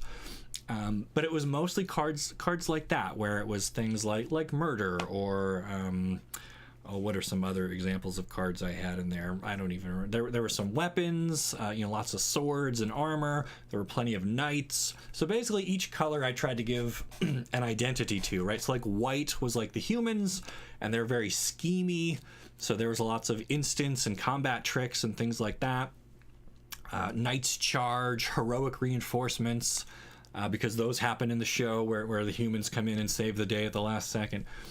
Black was the whites, right? And like the zombies. So that was mostly zombie tribal. Red was supposed to be the dragons and Khaleesi's army, barbarians, and the Dothraki. So lots of aggressive cards in there. They did have some like burn stuff, like Pillar of Flame. I think I put in because there was definitely fire is a big motif for dragons. And for Game of Thrones. Green was the wildlings and the children of the forest. So that was, creatures and druids and some spells like that. But you can't have like ramp really, because that kind of goes against the spirit of the battle box, where you get one land every turn, and it's more about picking the right land. You can't like rampant growth can't be in there because you can't look through the deck for any more lands. They don't exist. Blue was my favorite because that was like House Greyjoy, and it was like krakens and sea creatures and pirate ships, and every color had some humans and stuff in it. But that was the idea, was that you could sit down with somebody who was a fan of Game of Thrones, and you're trying to get them into Magic, and you could be like, well, this is kind of like that. And as you play through it, they don't have to make their own deck. They don't really have to think about constructing, and mana screw doesn't really happen. You just kind of get a land every turn, and it's just kind of, all right, if you're holding a bunch of white cards, play the white land, and now you can play those, and that's how it worked. So I built that whole thing on my own, myself, on my free time. I just did that because I thought it was cool. I liked John's Battle Box. I wanted my own, and I was a fan of Game of Thrones, and I just spent my free time doing that. I made the prototype version of it. And then one day, our marketing team got together, and they said, hey, we want to do something in the Game of Thrones space because the show is coming to its conclusion and lots of search traffic online, and we want to divert some of that to TCG Player. So what is a way that we can tap into Game of Thrones hysteria? Does anyone have any ideas? And so I'm sitting in this meeting because I was part of the marketing team, and I'm like, I have the perfect thing for this. I've been working on it all on my own, but I would gladly, make it a TCG Player product. Here's what I recommend. Here's how I think that we could go about it. Now, this is where it starts to get into not politics per se, but the team at TCG Player had different vision for how this product would come to exist and what we would do with it. And it very quickly stopped being my baby that I had put my time and unpaid work into, and they took that and they ran with it, and they made some changes. Part of that was budget driven. They didn't necessarily want to put all the same cards that I'd put in the prototype. They asked me to change the list a bit to make it more fundable. We had many discussions about the price of that product.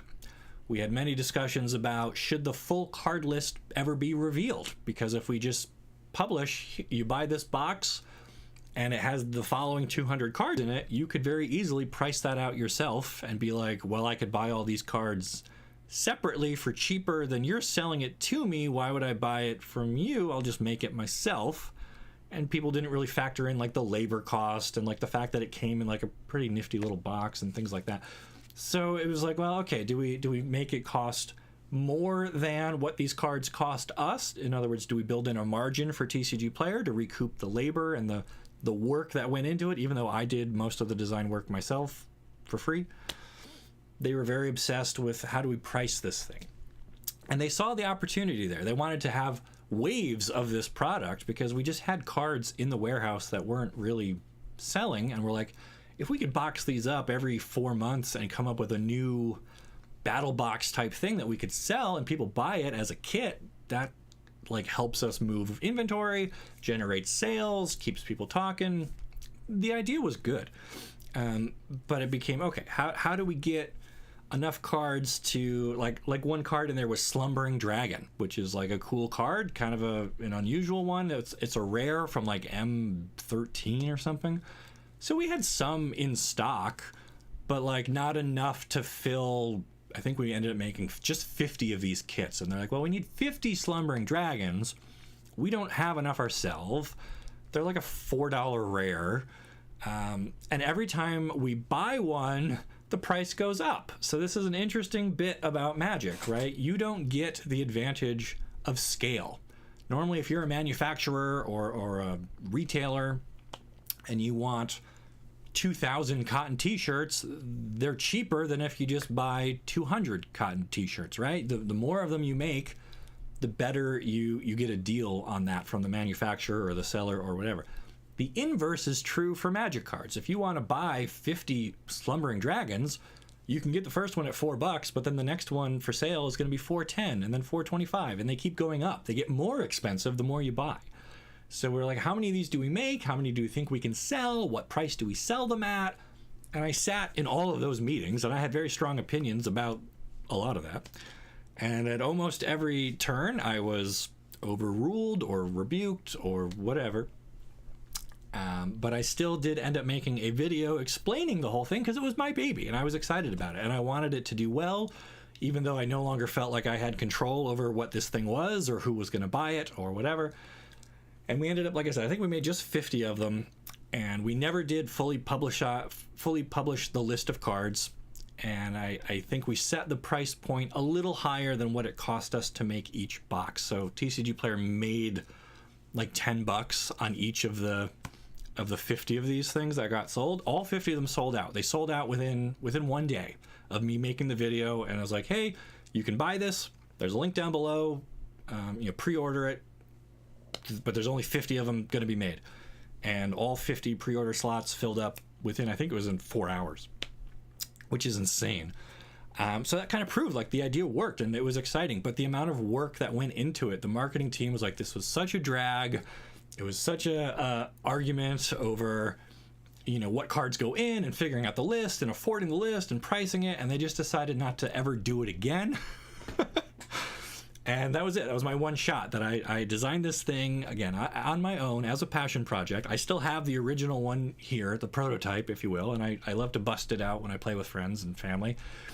But yeah, there are 50 people out there in the world now who own the one-of-a-kind Game of Thrones, Plane of Thrones battle box that you could buy from TCG Player. And as far as I know, they have completely abandoned that idea. But if you ever see John Capora anywhere, he's still on that team, and bring it up with him. Ask him where the next battle box is coming from. See what he has to say about that. That is my story about the Plane of Thrones themed battle box. I see in the chat here, it was a neat idea. Shame about corporate doing as corporate does. When a labor of love turns into a product, it can be heartbreaking. It truly was. There were nights when I would go home after those meetings, and I would just... it was bad, which sucks because I liked working there. I love the people there. Nicole is amazing. She still works there, and I don't mean to speak ill about my former employer, but there were some differences in vision that just never got ironed out, and I'm not working there anymore. Take that for what you will. I did explain that whole story in a different other video that you can find on the channel. It's part of our I think it was the 2020 AMA, where we did an Ask Me Anything, and people had asked about my history with TCG Player. Go back and watch that one if you haven't, because a lot of juicy stuff is in there once my NDA kind of expired and I got to talk more freely about things. I don't want to spend any more time on that right now. I do want to try to get at least one more win out of our Jund Lessons deck, because this is my... So the deck list hasn't been published yet. Oh, good point. I do still retain the prototype, and I could share all... You know what? I'm going to do that. That's what I'm going to do. I'm going to pull that box back out, type up the list. I don't think I have it written anywhere, because the version at TCG Player was all saved on their computers, which I don't have anymore.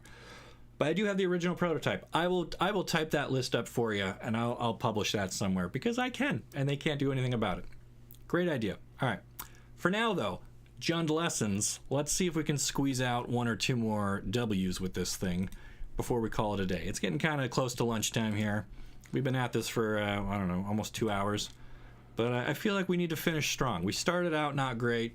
Then we did okay. Then we kind of hit a slump. We need to bounce back from that. And this is my favorite deck right now that I made. So it's a microcosm of the whole Planet of Thrones thing. Again, why I worked really hard on this, and I want to see it succeed. Okay. Tap land into cram session, into inspiration. We have options. So let's do it. Thanks for going into such detail. Wasn't expecting that much of a story. Oh man, this is story time. This is what we're here for. This is what we live for. And really, I mean, that's what our channel's about. The story behind the cards. Sometimes it is the written lore as it happens, you know, officially or whatever. Ooh, do we cram or do we command? I think we command. We're going to self-mill and drain them. We pick up another land. Perfect.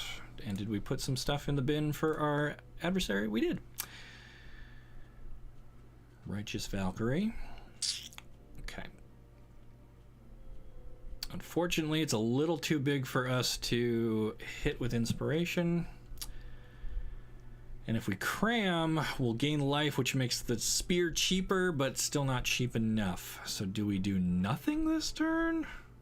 I don't think we can do nothing. I think we cram. And what works against the angels? Any of this? Not really. Ugh.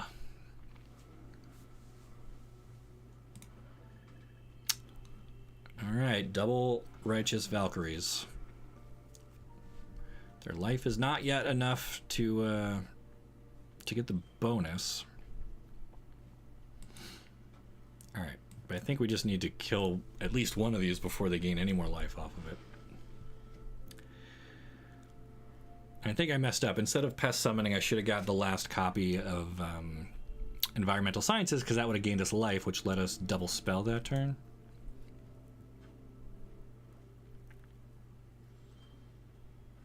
We could just cram, though. All right, so we have 5. We have enough red. Infernal Grasp.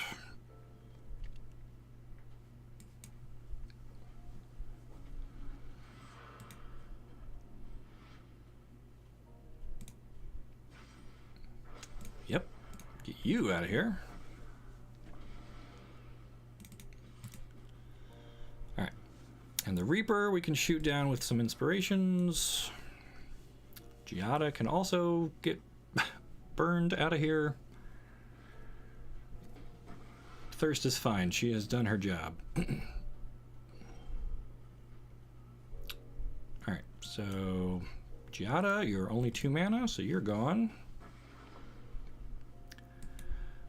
And then we'll burn that. And we're still at 5 lands, so I guess we're going to try to get up high enough that we can eventually do our mascots.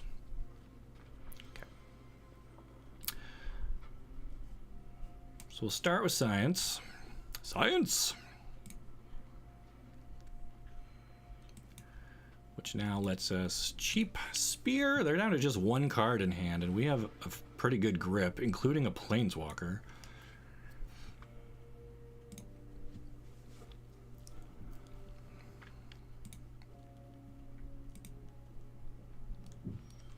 And they do nothing. Okay.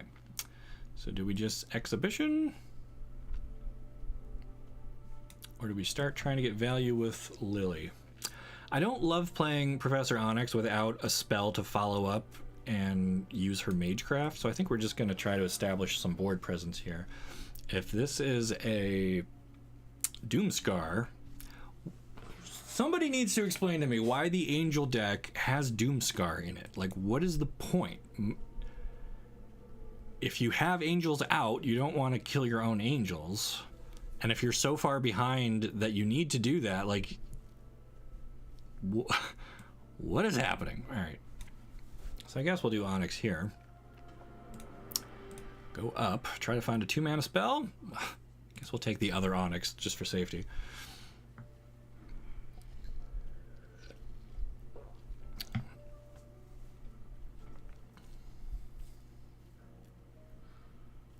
Wandering Emperor, not good enough.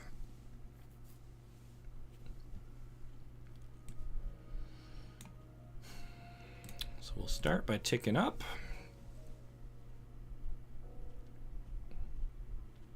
Grab inscription.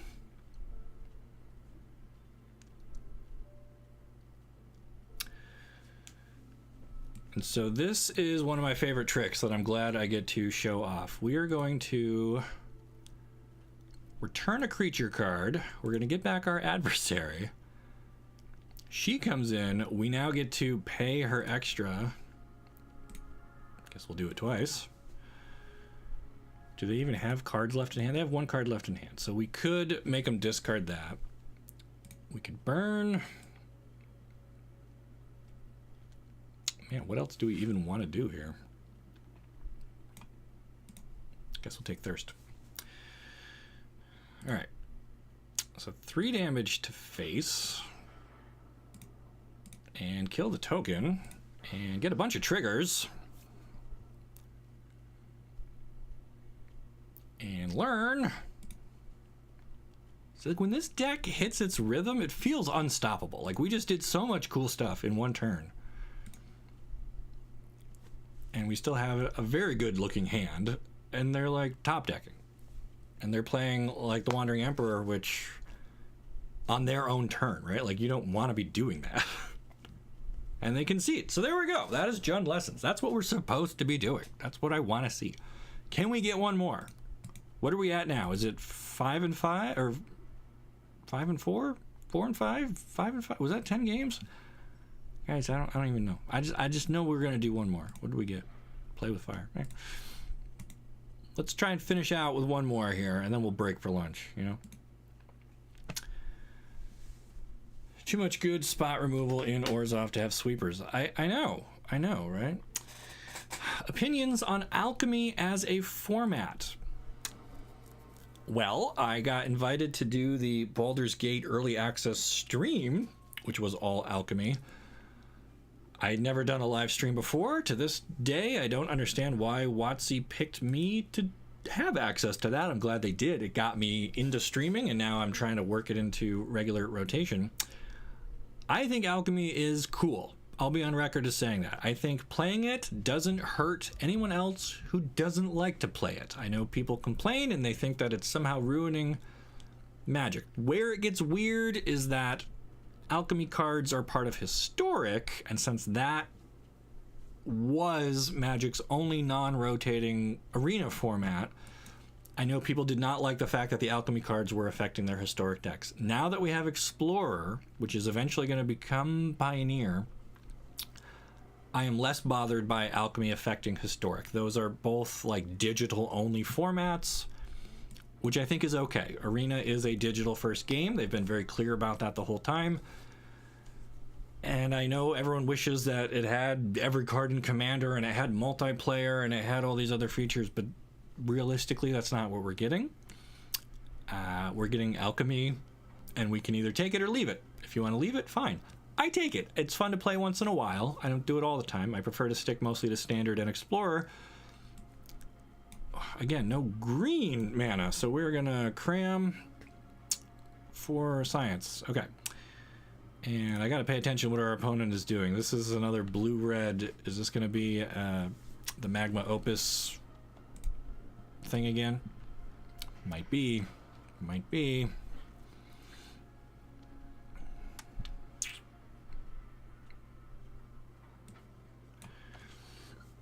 All right, so we'll go sciences, pick up some trees.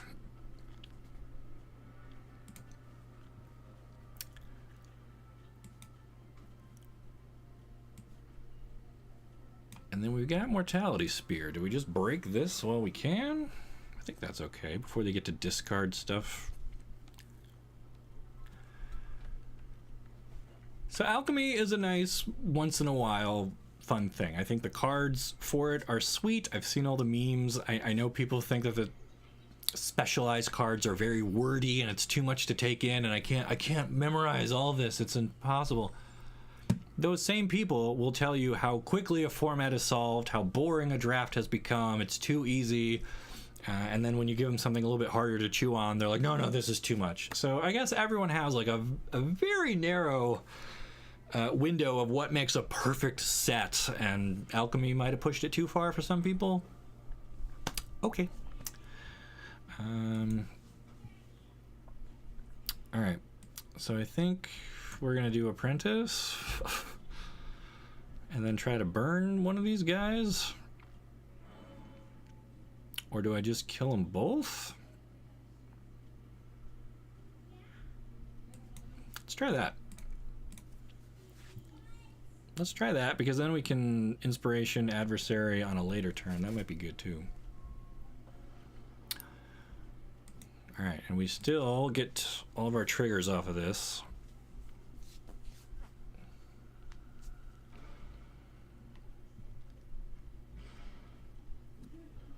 All right. All right, 24-18, both 3 cards in hand, 4 cards in hand. Let's see if they do any looting or rummaging. I guess if you discard first, it's rummaging, right? Nothing. So they like what they have. They're going to cash in their roadside reliquary, which actually works really great with Fable. I didn't even think about that, because you get the treasure token, so you have an artifact and an enchantment. You get to draw, expressive iteration, so they are really digging for stuff here.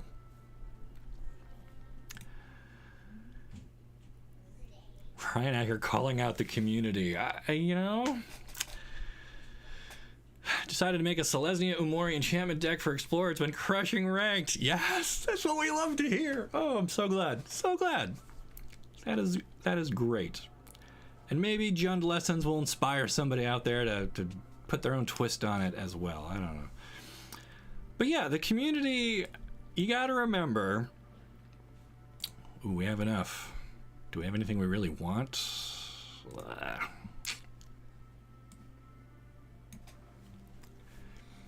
You gotta remember, Magic, Twitter, Reddit, if you're in the Facebook groups, wherever, even the streamers and YouTube creators, very small percentage of Magic's player base. And so there are tons of people out there who play Alchemy every day, and they love it and they don't complain, because why would they, right? Like, they're enjoying it. You never hear from the people who are like, this is fun, this is different, this is great, I like it.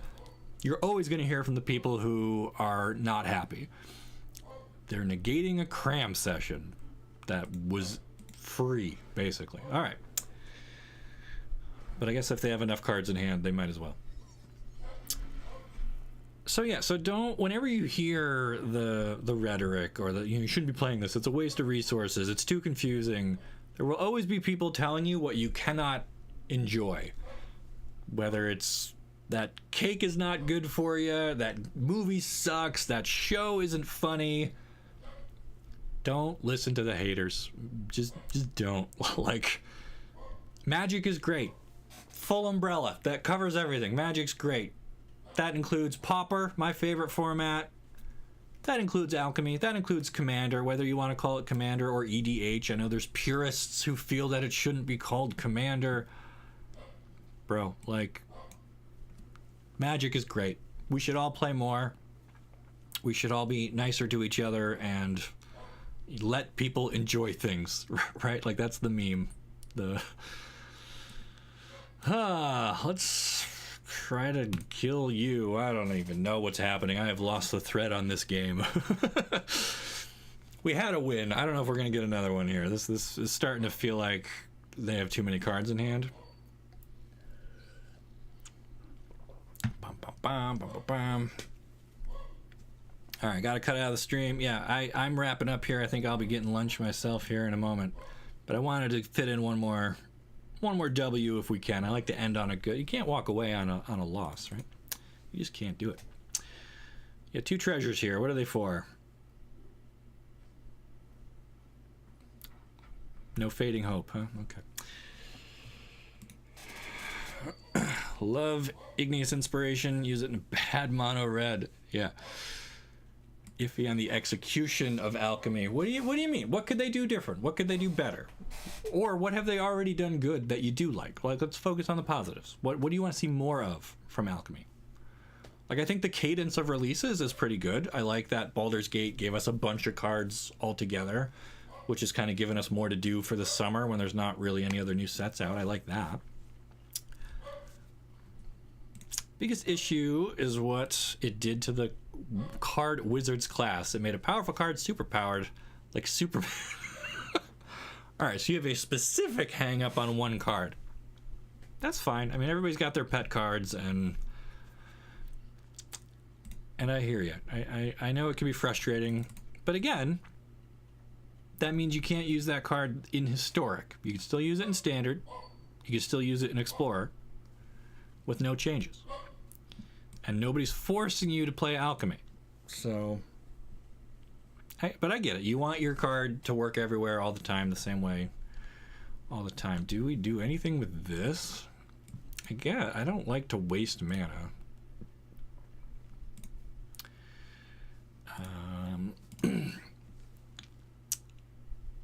So if we could just keep chipping away at their life total, maybe we can get them low enough that our Igneous Inspirations can finish the job.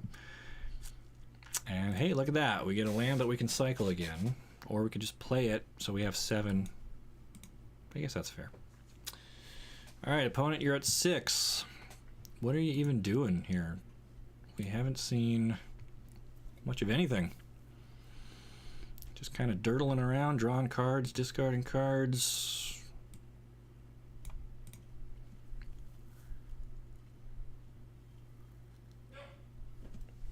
Dogs are at it again.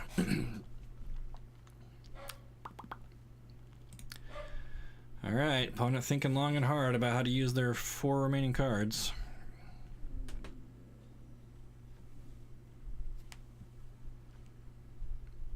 And they pass it back. Okay. Welp.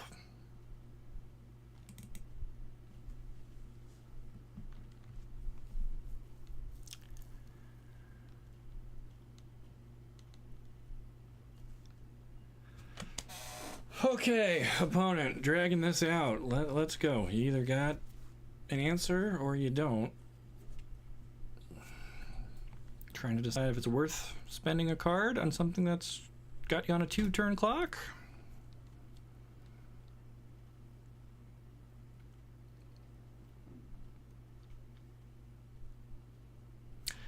Anyway, alchemy, it's fine. If you like it, play it.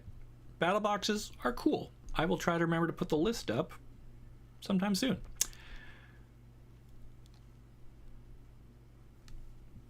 All that for a opus. They were picking all their targets. Okay, that's fine. And I guess now that our lands are all tapped, we don't get to play exhibition. Do we kill the elemental, or do we wait and see if they play the bombardment enchantment? I suspect that's what's coming next.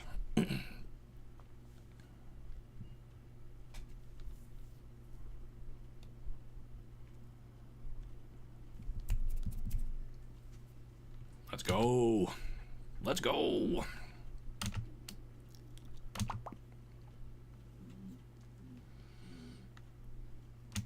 Wow, nothing. I think first we do science. And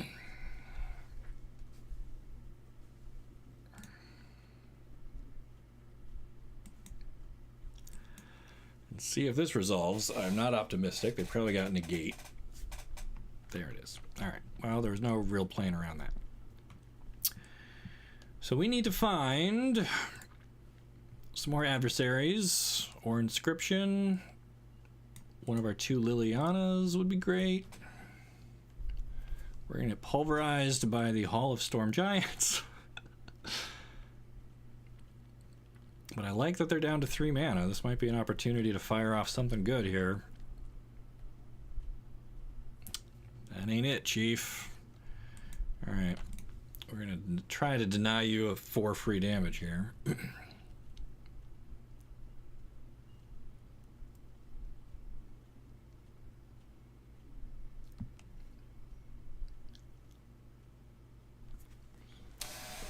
Okay, opponent, you have all the cards, all the answers, and you got a pair of 7/7s. Think we're dead. Do they have enough to animate both of these? Hard to tell. The lack of wildcard refunds on cards they nerf out of the meta is problematic. True. Do like that it encourages innovative designs. I'd like to know more about their internal testing process, though. Yeah, it feels like they don't test a lot of the stuff. But that's kind of the idea, right? Is that they throw it out there, they see what happens, and then they can nerf or buff later as necessary. Is kind of seems to be it. They let the players do the play testing. So it does feel bad when we're not compensated. Not good enough, dude. All right. Good game. Really don't want to end with an L. Do we have time for one more? Do we have one more in us? Can we finish with a W? We got it. We got to. Let's do it. Let's go. Standard, ranked, Jund lessons. Putting it on the line here. Not getting lunch until we win. But hey, it's Friday. Nice out. A little hot. Let's see, what is it? 82 where I am. And we got all right. Eye twitch. The first time we drew him in like 2 hours. So shuffler is fine. We got all three colors. We got eye twitch into apprentice, into inspiration. Beautiful. No way this can go wrong for us, right? Unless I misclick. Almost did. All right, eye twitch. Go get him, little weirdo.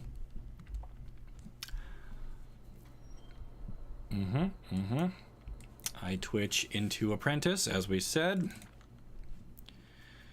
And we are up against a black-white deck. Historically, I think we're about 50-50 against these. It depends if it's the Angel build or if it's the Planeswalker build. Oh, there's the Doomscar. Alright, so do we just fire off inspiration to the face, get our trigger, get our lessons going? And what do we want? Well, we have Liliana in our hand. We want to keep mana coming. So I guess we'll take sciences. Shuffler's fine is my daily mantra. Yeah.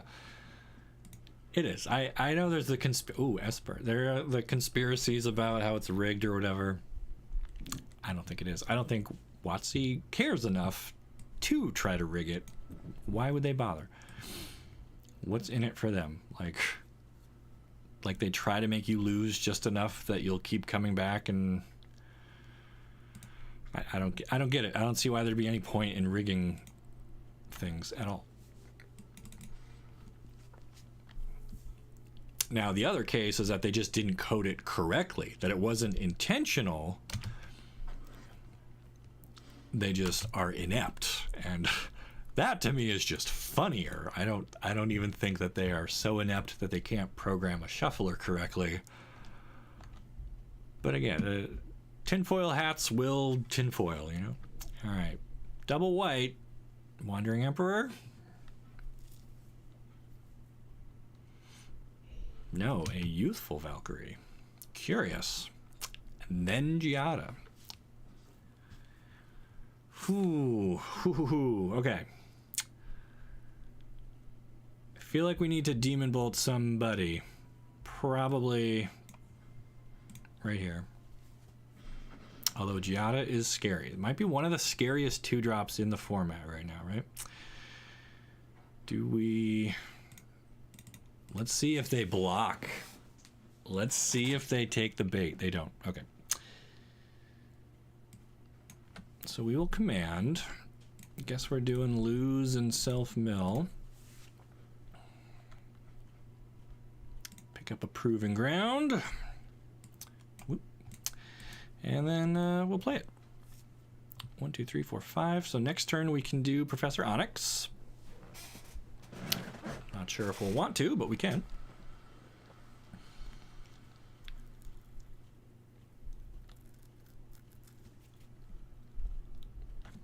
So again, is this Doomscar? Double Doomscars? Saw it coming. They do have a blue.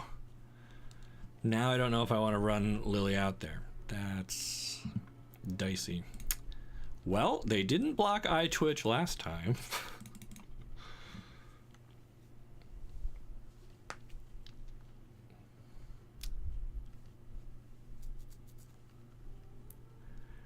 Yeah, tapping her for mana to only cast an angel. Not going to do it. All right. So we get to learn, and she's got a damage marked on her. Do we go start from scratch and try to pick her off?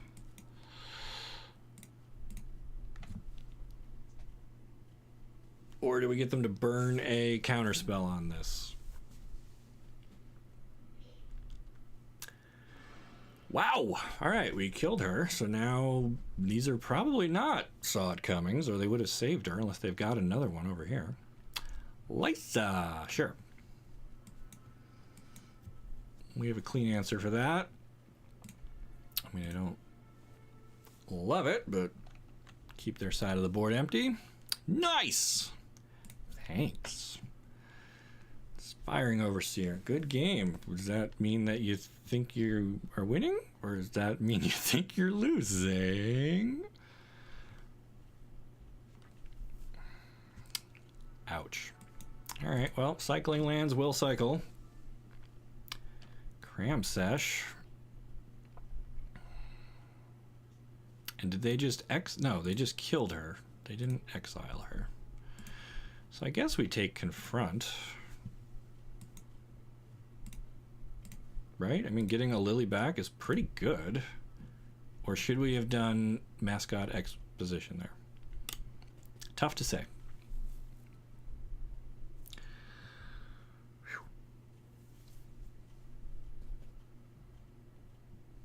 Oof. All right. 4, 5, 6, 7, 8, 9 mana. Is that enough to get 2 free cards out of her? Yes, it is. Okay. So we are going to Demon Bolt one of those guys. And I guess just Infernal Grasp on the other.